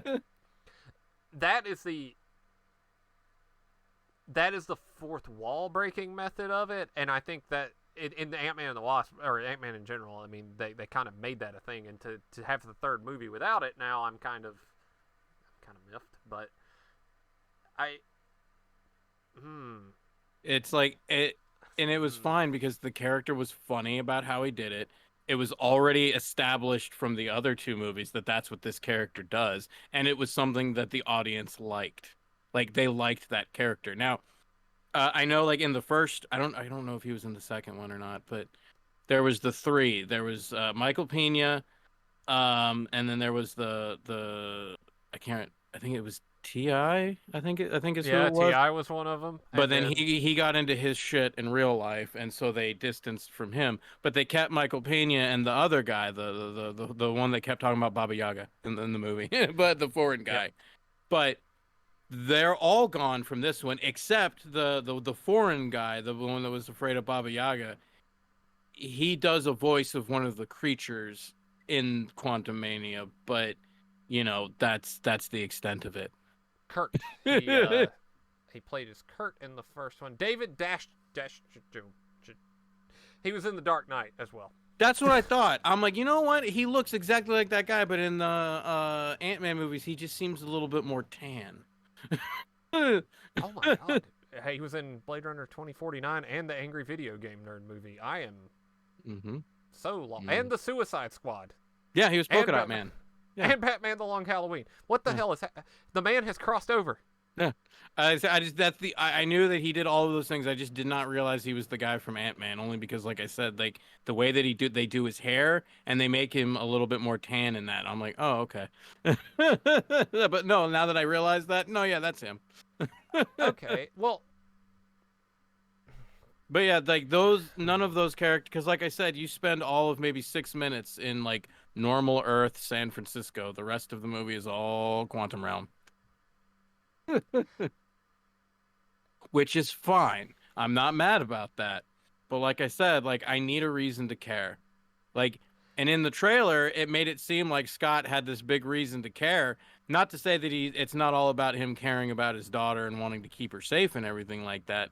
But this whole like notion of like he's having this moral quandary between helping Kang and like getting back the time that he lost with his daughter, like because of all the Thanos stuff and everything like that. Like that is not at all what the movie is about at all. Like that's not a thing ever. There's no like deal that like Kang offers him. He's just like, "Hey, you're good at stealing shit. If you don't go do this, I'm gonna kill your daughter."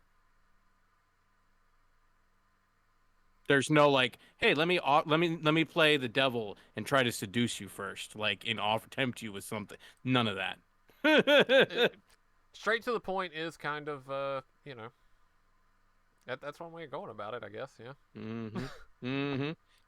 And so it was just all sorts of like, so like I said, either the person who does their trailers is really, really, really, really good at making trailers, but they need to dial them back, or like they're doing this shit on purpose because they know what the movie really is. And it's Unlike Batgirl, they know that they can still break even with this. hmm and And like I said, it's an interesting it in terms of Ant-Man movies, it was a success. Like I said, the first one was like it came in like opening weekend. The first one was like in the 50 million range, and then the second one came out, it was in the 70 million range, and then this one's opening weekend, it was at 104. So like each one makes significantly more and more money. So they're not unsuccessful movies. And like I said, the things that I thoroughly enjoyed in this movie were astoundingly amazing and profound to see. But all of the things that you would have expected that Marvel's like perfected by now, like visual effects and just simple story craft. Even if this was a simple Marvel formula story, it would have been better. There was no story. It was just segment of it. It was a continuous thing of Family Guy segments, but just had the same backdrop. I continue to I continue to go further down into the abyss on this one in my mind, and that's not good. I But like like I said, it gave me my broccoli. Like, holy shit, that guy's broccoli. Like line, I love that. Um, some people, like I said, have hated the arc or pathetic excuse of an arc that MODOK takes in the movie. I think in terms of cheesiness, like I said, he really feels like a comic book character out of those earlier comic book movies. So if you're looking at him like through that lens, the arc that his character takes in the movie is it's not good, but it's like funny bad good. I don't want to call it slapstick because that's not what it is, but No. that's the first thing that kind of came to mind. It's Like kind of the thing that like makes him go because they do the whole thing where it's like he's a bad guy, but then like he learns the error of his ways and then like tries to help the good guys in the end by stopping the main bad guy. And the thing that makes him like the motivating moment that made him realize maybe I shouldn't be doing this as a bad guy was the daughter, Ant-Man's daughter saying, it's never too late to stop being a dick. And then that's where he was like, you know what? You're right. I should stop being a dick. And that like he dies like I stopped being a dick. These are literal lines of dialogue. I'm not making this up. Like either. Like he's just like it's never too late to stop being a dick. And he's like, you're right, I should stop being a dick. And that's his motivation to become good is to just not be a dick anymore.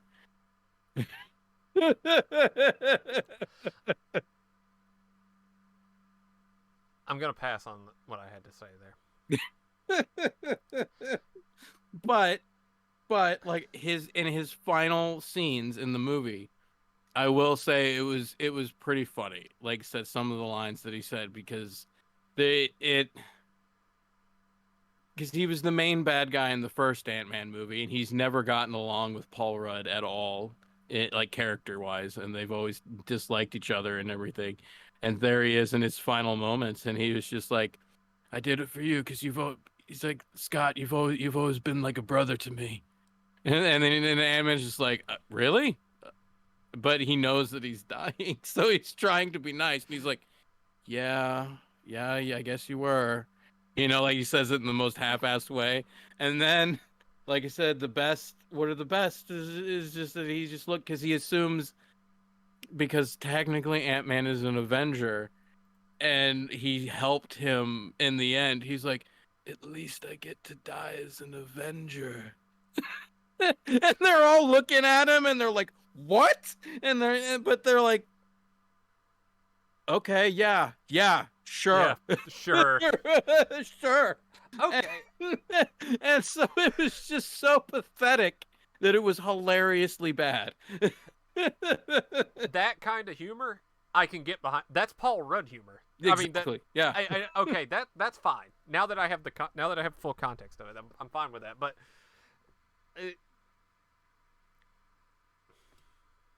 it just seems like a missed opportunity with enough high points just to say you'll have a good enough time.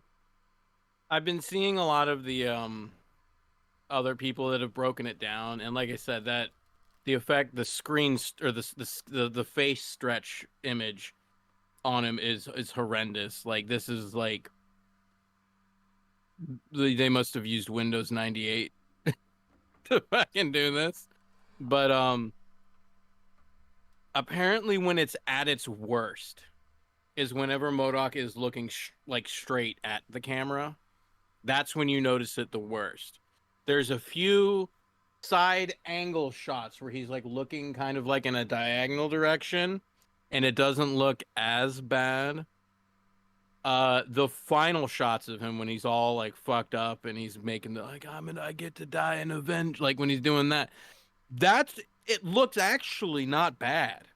but that's because like he's got cuts on his thing, like the big band around his forehead's been broken, so you can see actually. Oddly enough, seeing more of his head made it look more acceptable. If that, I don't know if that makes any sense to you, but it kind of did. Maybe there's not an object distorting the CGI.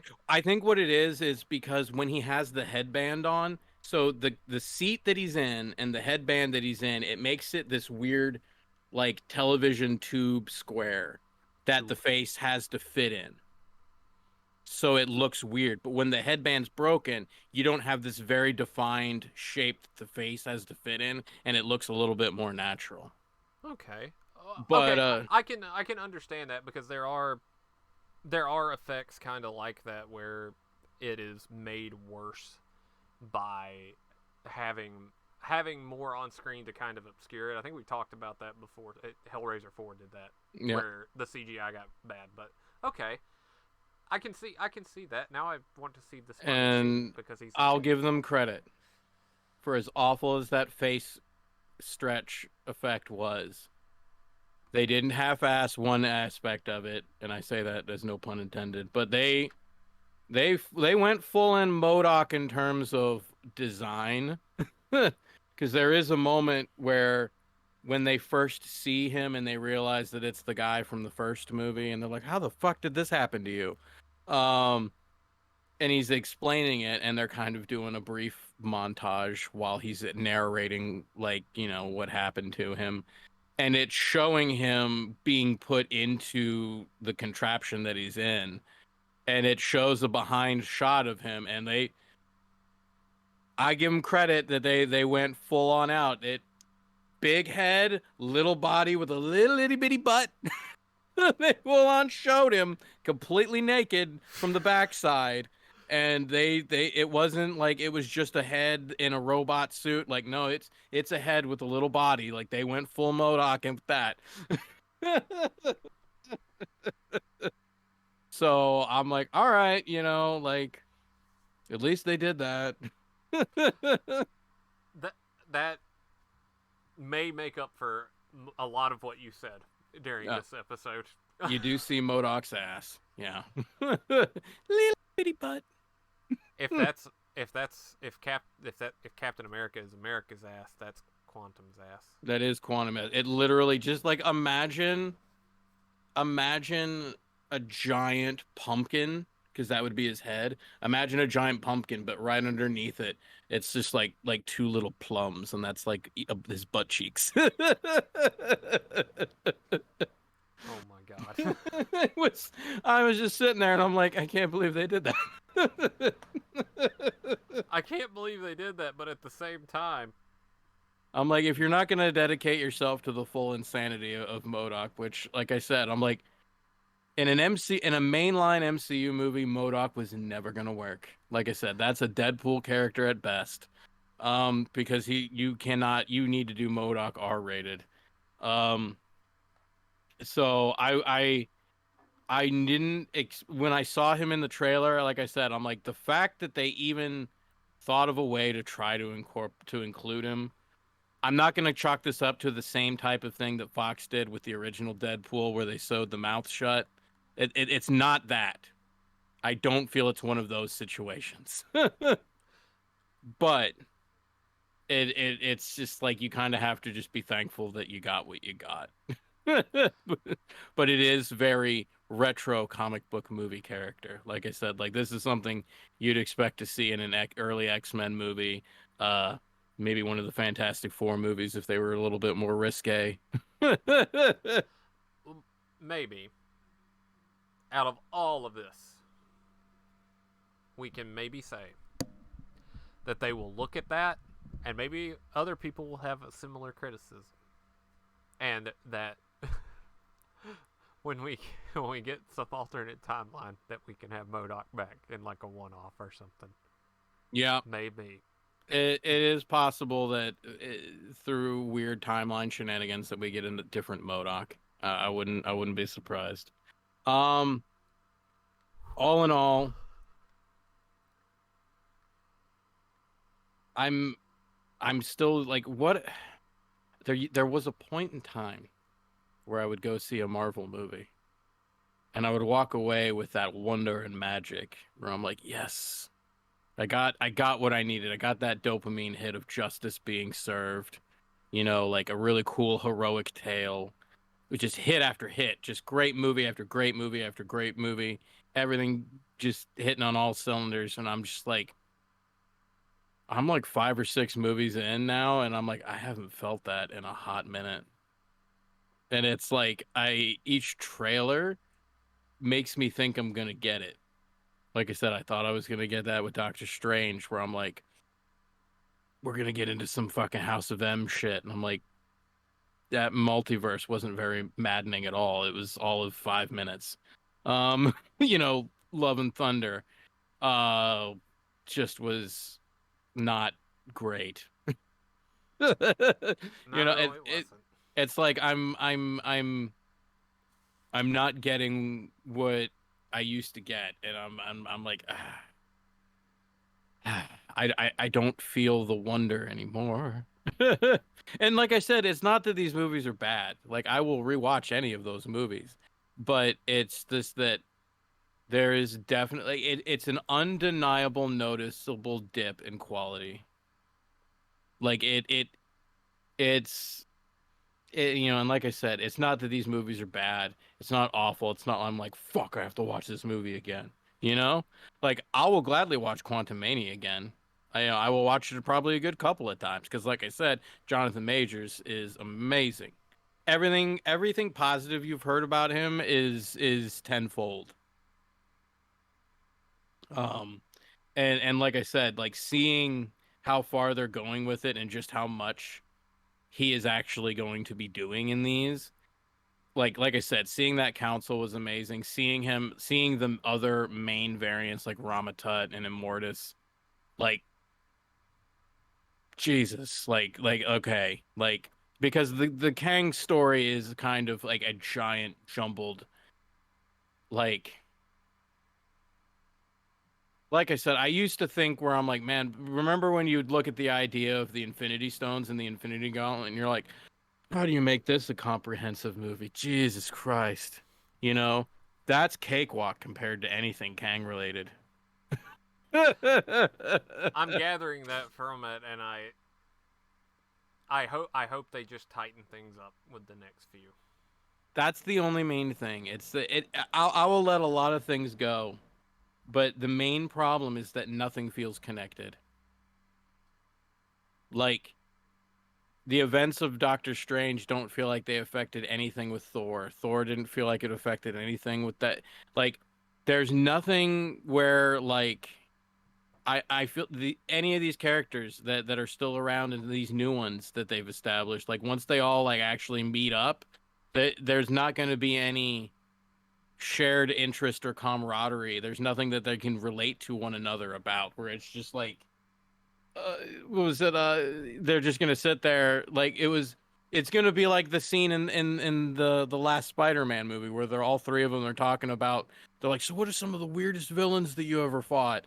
And then like the one's just like, I once fought a dude in a giant rhino robot suit, and the other one's just like, I fought a bunch of aliens in space, and they're like, I'm still trying to figure out wrap my mind around you being in space. It's like that's all that they're gonna have to say to each other. There's not gonna be any like deep, meaningful like oh, it's awesome to see these two characters paired together. No, it's just gonna be like I'm like, oh yeah, I kick this, I can do this, and they're like, well, I can do this. All right, great, nice to meet you. There's nothing, there's nothing to care about or latch on to. Everything just feels so disconnected. The only real thread that we've been seeing so far is this Kang thing, and that's only awesome because I know what's kind of happening. But for the average person who doesn't know the comics or research this shit like I do, I really don't understand. I totally see why they would hate this movie and not understand any of it. It gives. I'm trying to think if these movies have been giving anything to like that makes any logical sense that people would be excited about. Like even with Thanos, if you didn't know anything about him, like you would see all these really cool, quick, menacing things, or him saying these really like evil things, bathing starways with blood, shit like that, awesome lines. But it's like all you knew is just like, okay, there's a big menacing dude that I'm gonna end up seeing. At least you've got that. I don't know what you can possibly gather out of Kang if you don't know what it is already. Like, you know what I mean? It's like you if you watch, even if you watch Loki and then you watch this and then you go, this is going to be the new Thanos, you'd be like, I don't see how. Like I see that there is a lot of them where like I'm like, okay, as opposed to fighting an army of beasts, you're fighting a giant army all of the same. You're fighting the clones from episode 2 is was what you're saying. That's the new big bad. The clones from episode 2 is the new Thanos. That's the but most I think somebody can get out of that. but with individual personalities. Yes, yes. And that on paper, I mean, that sounds like it would be awesome. It's just it has to be presented in a way that is accessible to the audience to make it so. So And whatever's maybe next. you know, and maybe I'm making too much out of it. Maybe I'm like I said, I'm just we're one good exposition scene away from all of this making sense, and then me being like, oh, I'm a dumbass. They had this all planned. This all makes sense now. You know, but that really could happen. It just takes one good scene and show me that all of this did have meaning. And I'm there. I'm And they there. might, and they might be able to do that. I don't know. It might feel too cheap if they do that, but I mean, they could. You know, but I don't think your criticism is necessarily out of line because the main criticisms of the movie is the screenplay and the storyline. I mean that and the okay, th- and the just main rip the whole damn thing out right there then. the main terrifying thought is that this person that wrote this movie is scheduled to write the Avengers Kang Dynasty. And I'm like, you can't handle a singular character movie. What makes you think you can handle this giant ensemble cast that we don't know of which who's going to be a part of yet? Yeah, still. Um, you know, now to be fair, I think if your skill is mainly segment writing, the giant ensemble cast might be more better suited for you because you're just giving Maybe. each a bunch of different characters different segments, you know. So like I could maybe, but still like oh boy, like and like I said, it's not, I'm not saying it's a bad movie. I'm I'm just very questionable about how they're running things. I'm like, what's their quality control? Like who's been sleeping on the job and just hitting the green light on everything? Like, nope, that's fine. That's fine. Nah, you don't need to cook that longer. That's fine. You know, because that's the issue that I'm having where I'm like, I'm not hating this. I didn't hate the movie, but I'm like I said, those first three phases, it felt like we were building something. Something magical was happening. There isn't anything magical happening right now. It's just a bunch of chaos. And maybe it will unravel with the next. I hold out. What is that after The next, Quantumania? the next one that comes out's the Guardians 3, Yeah.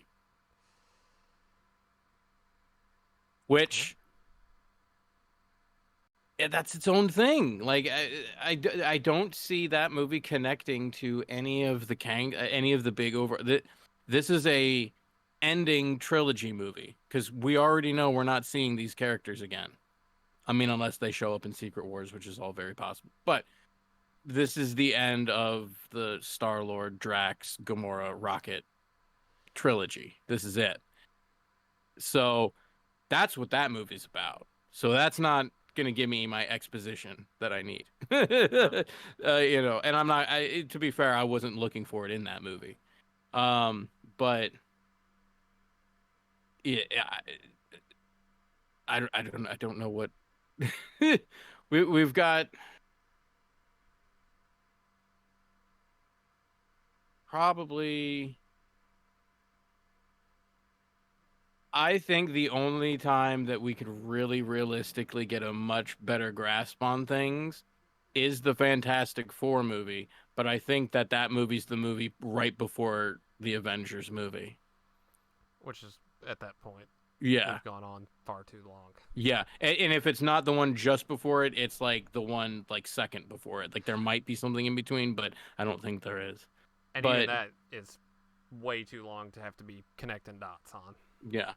And it makes sense, but story wise, I can understand that that one's gonna have in it. That's gonna be an interesting movie for a vast majority of reasons. But so yeah, it's weird where I'm like, I got all of the things that I wanted to get out of it, but all of the things that I just took for granted that would have been like, I'm like, I don't have to worry about that. I'm like, wait, yeah, I do. I'm like I kind of feel like where I'm like it's the situation I had with the fucking the Dark Tower movie where I'm like I love the Dark Tower source material. I love the actors that you've got in the roles. Everything's great, but you don't know how to tell the story. Oh, that one hurts the worst too because everything I hear about Dark Tower is that that movie had no reason to be bad. Well, it had a lot of reasons to be bad. Just they leaned into it. They didn't. The like I said, the thing with the Dark Tower is like that's the scenario where like try to imagine telling all of Harry Potter in one movie. That's the problem. That's what they tried to do. Like there were plans to have like an accompanying mini series after the movie, but that didn't fucking happen. So we just have the movie, and I don't even. Oh. That one hurt too. Mm. I mean, I feel it for other movies. And thankfully, I didn't get invested in Dark Tower to do that. But yeah, that you're on like just a warpath of disappointments in movies that should have been great, and it's very it's sad to watch, Ian, because it I feel it in, like I said, Mm. in other franchises and things. I feel that as well, but in my particular when my something comes from that kind of source material, you expect something from it. my guilty pleasure is just now becoming guilt. Jesus Christ. um it no, like I said, it is a oddly put together movie. That is the main thing is that there are issues with storytelling and how it's presented. In terms of like other things that Marvel usually needs to hit, it hit those amazingly. Is it still do? Did it still do? Like I said, as many flaws that I saw in it, I saw some things like I said that I never thought I would ever see ever. So I'll give that. Based on the decisions that happen in the story, I can see various ways that the story can go, and everything's gonna be a-okay. It like they always say in Batman or whatever, as Joker would always say to Batman, you're just one bad day away from being me. We're just one movie away from all this making sense. And I'm holding out hope that someday it happens. Someday it is corrected in a way that is satisfying Yeah. and not just Because shoot in. I really like the Kang character. I love Jonathan Majors, and having him play this character is an absolute treat. Like this is like now I'm not basing this off of any well, okay, I am basing this off of some performances, but how we're not there yet because we're still in the process of building this because like I said, his time with this character is far from done. And I really don't think I think we've only seen the tip of the iceberg of what Jonathan Majors has in store with this character. Mm-hmm. But I feel that this is like Heath Ledger Joker levels of like impressive acting and character. Like like I said, everybody's just like that was lightning in a bottle. Like nobody expected that actor to do something with that character that was so profound and like changing. Um, I think that Jonathan Majors can do that with Kang, and I've seen, like I said, just seeing how far he's taken this character and that they're actually going with this story is impressive. Like, because like I said, you're playing a character that there's multiple variations. All right, we'll see like what, two or three. Like you said, we're not even at the tip of the iceberg. He's already done like seven, but nine variations that all have like dialogue and they're all drastically different, but they're all yet the same. Like that, you can write that on paper to the live long day, but to have an actor actually pull it off, the same actor do all the variations and they all be very different, but yet the same, that that it's like, okay, that is just a variation of the same character. Like that is beyond talent. I don't know where the fuck Jonathan Majors came from. He just fell out of the sky in Lovecraft Country, and ever since then, he's hit the ground running for me. North Carolina School of the Arts is where he came from. There you go. And I was trying to remember who had a similar kind of deal with, not like Nutty Professor playing multiple characters, but who had drastically different characters. Peter Sellers in Doctor Strangelove plays supposed to play four different roles, but he plays three different ones that all have their own personality, that all have their own motivations and things. This is taking it to a whole new level, and I'm not saying that Major, because I haven't seen it, but I'm not saying Majors is necessarily on a Kubrick film level of doing stuff yet.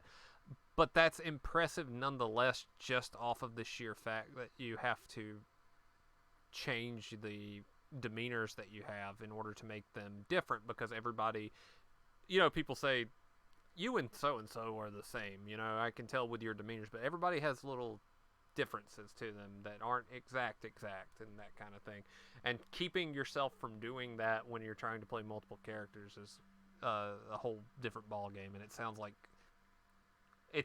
we're in for a real treat if they can get everything to come together. I would highly recommend that if you are someone who doesn't watch everything and you saw this movie and you hadn't seen Loki, like the first season, they haven't done season 2 yet, so there's only the first season. Watch that. I'm not saying that's going to give you all of the answers. But what was great about that is because, like I said, that performance, that's what excited me the most. Was like, I heard that Jonathan Majors was going to be this character, and I'm like, well, that's cool, that's interesting, we'll see how that pans out. But then because like I said, the Marvel formula is like, you have all this character stuff, you swing between action, humor, little developments here and there, but there's always like the big battle at the end. There's always a big battle scene. At the end of Loki, when you reach the moment that there should be the big battle scene, there's practically no fighting. It's our hero characters with the big bad of the show, and they sit down at a table, and for 35 to 40 minutes, dialogue. And it was way better than any action scene I'd ever seen. Like, how he presents himself, it's like, you're like, okay, is this guy bluffing or is he serious? But at the same time, you're like, he's goofy, but I can feel a seriousness that I don't want to fuck with behind it. Like, he conveys that in a facial expression. We're talking Bane levels of facial Yeah. expressions, I guess. Yeah. And it's just impressive. And he sets forth the idea where it's like, if you do this one thing, then there will be an infinite amount of me that show up. And he goes, and if you think I'm bad, wait until you see the other versions of me. And I don't know. I kind of hope that the version that we got in Quantumania is not exactly what he was hinting at, because what he hints at the end of Loki, you're like, okay, that's a bad mamma jamma I don't want to fuck with. Which one? What is it? A specific one from the end of Loki? It's just the last episode. It's the very last episode of season one that this particular scene happens at, where they do all the dialogue. Uh huh.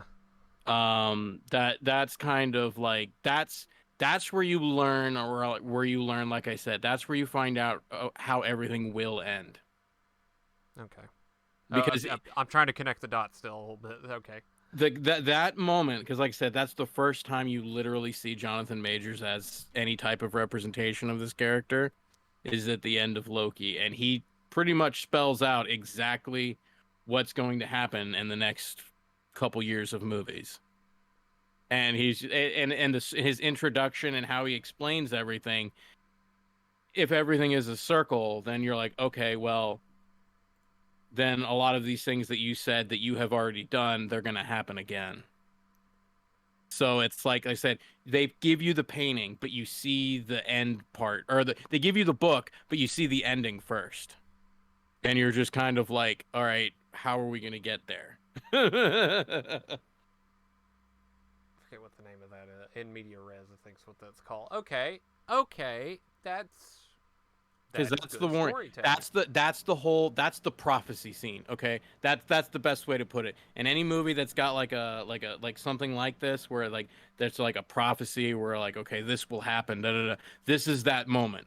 This is like, okay, learning of the legends, the prophecy. Like, this is what we know, and it spells everything out. And now we're just watching everything unfold.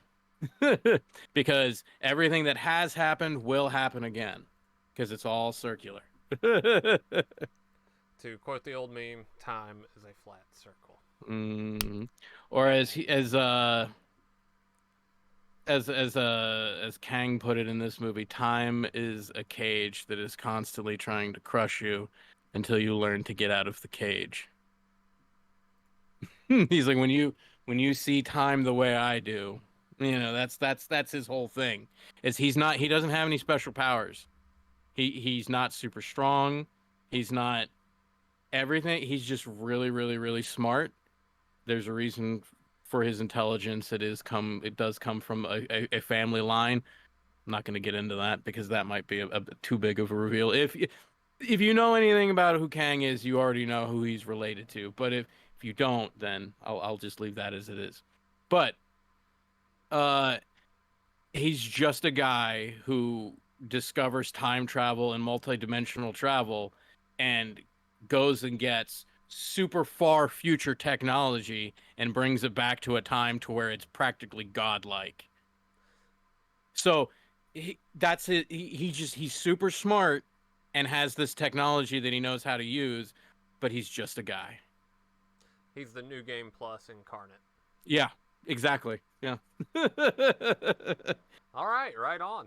And he knows he knows all the levels, because he's played it before several times. He can speed run any level flawlessly. That's mortifying, but Mm-hmm. that makes for a good villain. Again, I hope that they're able to connect Because the dots enough for that this. that was also a small complaint I saw, was that like at one point in the beginning part of the movie, dude practically looks like he has force abilities. Like he's like throwing people around with Vader, hand waves and shit like that. But when it comes to the main end battle between him and Ant-Man, he doesn't do none of that shit. And I'm like, because his suit's all fucked up. His technology doesn't work. Like I said, he's not doing that because he has that ability. Like, he has technology that allows him to do that, but the technology's fucked up. So now it's just a fist fight. At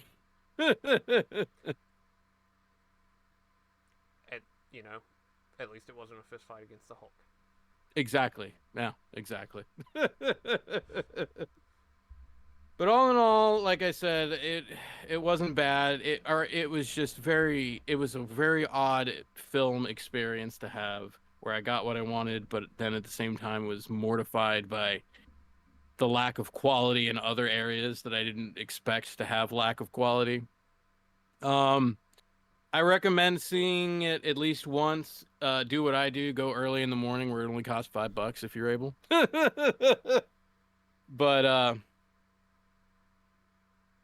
the thing, like I said, the things that are good are amazing, but the things that are bad, it chalks up to like you're like, man, this is just like somebody who made a really bad movie.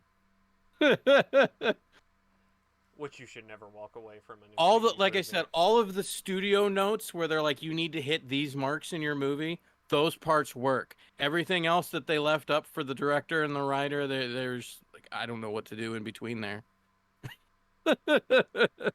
And that's a shame too, because anybody with a little bit of vision should be able to connect those dots in a meaningful sort of way. But I So, shouldn't stand criticizing, people who made, we're sitting at 350 million now, I think, off of a $200,000 budget. So they've almost broke even. they still made a profitable, successful movie. Like I said, the numbers don't lie. For the trilogy, it just kept going up. So it is what it is. But in terms of my walking away from a Marvel movie where I walk away going like, God damn, I just experienced something.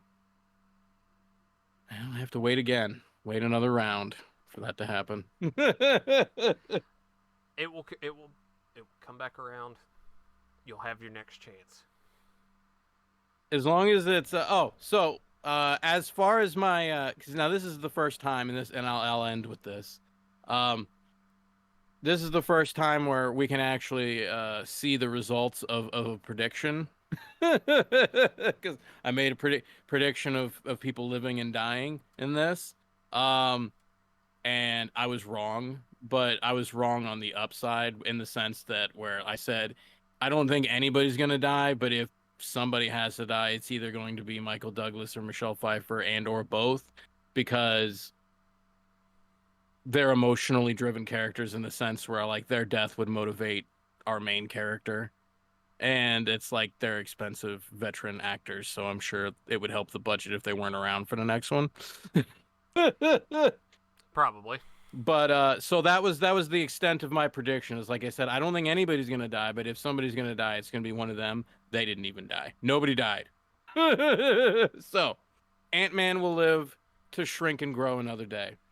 And so apparently will his daughter, Cassie, who was, like I said, phenomenal in the movie. I look forward to her inclusion with the other kid heroes that they've been setting up. I think she's going to be a fantastic addition. And hopefully next time they give Evangeline Lilly something to fucking do. I'm still in shock about that. It really should have just been called Ant-Man Quantumania. The Wasp should not have been in the title because and like I said, not because she's bad or anything like that. It's just she's literally in the movie for no reason other than she has to be there. They gave her nothing to do. Makes me wonder if it was a contract thing. I don't know. Maybe.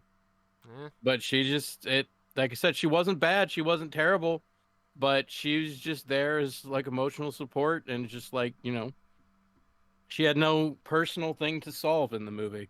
She was just there to make sure that Scott knew that he was loved. I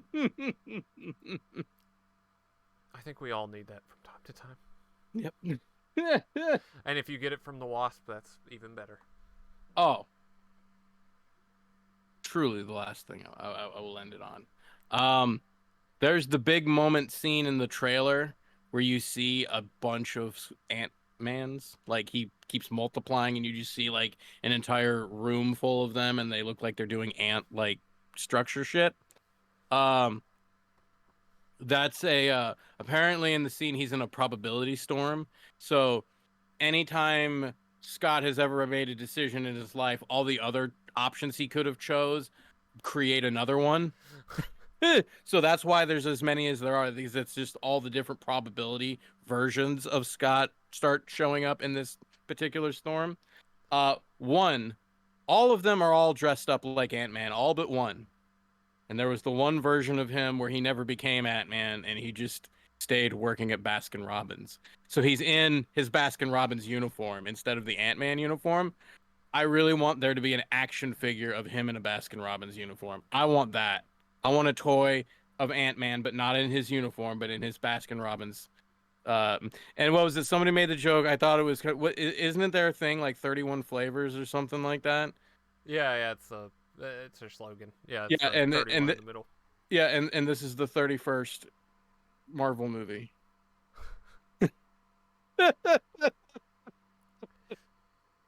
And I'm sitting here and I'm like, you did all these beer and car commercials. You didn't do a fucking Baskin Robbins commercial. I'm You know actually what I kind of mean? shocked about that. Yeah, that's questionable on whoever's end it was to make that call. I'm gonna say it was Baskin Robbins, but why? Did they ask for too much money? I mean, they had some sort of working agreement because it's featured in the movie so prevalent. Maybe the marketing department was not on board with. God, that's I don't know. That is actually very questionable. Mm. But I hope that we get the Baskin Robbins action figure though, because that one was great. That one was great. He's like, I don't even know why I'm here. Anyway, but yeah, interesting movie. I recommend, but cautiously. I cautiously recommend. Where it's like they said, you're gonna see some cool shit, but if you're not fully invested in the ride already, this is not gonna help things. Like you have to be fully vested in the ride to kind of really appreciate what is good in here. If you're just a casual person who's like, I don't really care, but I did like some of the other Ant-Man movies, you probably won't like this. Even people who only watch the Ant-Man movies, they're like, I don't like this one because it's not like funny like the other ones. I don't like that. I'm not sold on the movie. No, I'm gonna wait for streaming. no. Damn it. Like I the with the exception of the council scene at the end, like I probably would have been fine waiting for streaming on it, but like I said, like seeing that actually represented live action on the actual big screen as a comic book fan, that was nice. So if you are a comic book fan, it is one of those moments where you're like I said, where like it's good to be alive. Like we're at a moment where this is being depicted on film in a realistic manner, you know? And it very much honored the famous panel where it showed the council for the first time. It was like it's a very specific like panel in the comic book, and they specifically are paying homage to that when they show it. And it was pretty fucking cool. So other than those reasons, like I said, yeah, probably just wait till streaming. Well, I'm interested in if something that intricate, then if they did recreate it like that, so that is pretty dope. And I will say, like I said, I'm not gonna say.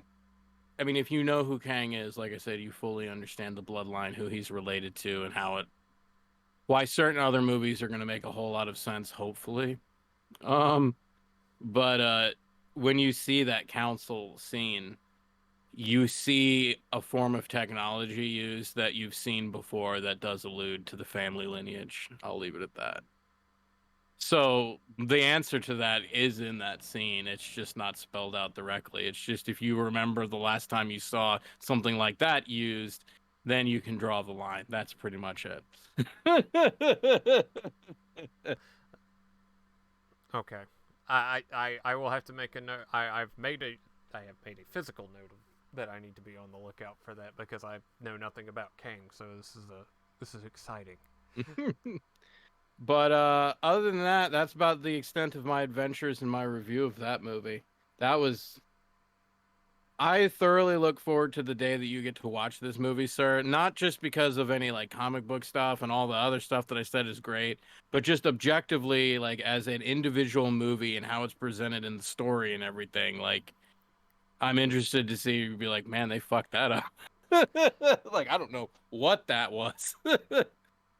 It's my favorite thing is that on big budget movies, I don't feel guilty being super harsh on them because you put that much money into it, it better be good. So I look forward to that as well when I write my 500-page dissertation on y'all messed up. Yeah. But that's about all I got, sir. Do you got anything? No. I gotta find out what time we're starting Cliffhanger. Oh yeah, 'cause it's funny because we started. We're like, this is going to be one of the shorter episodes, and then now it's ended up being one of the longest.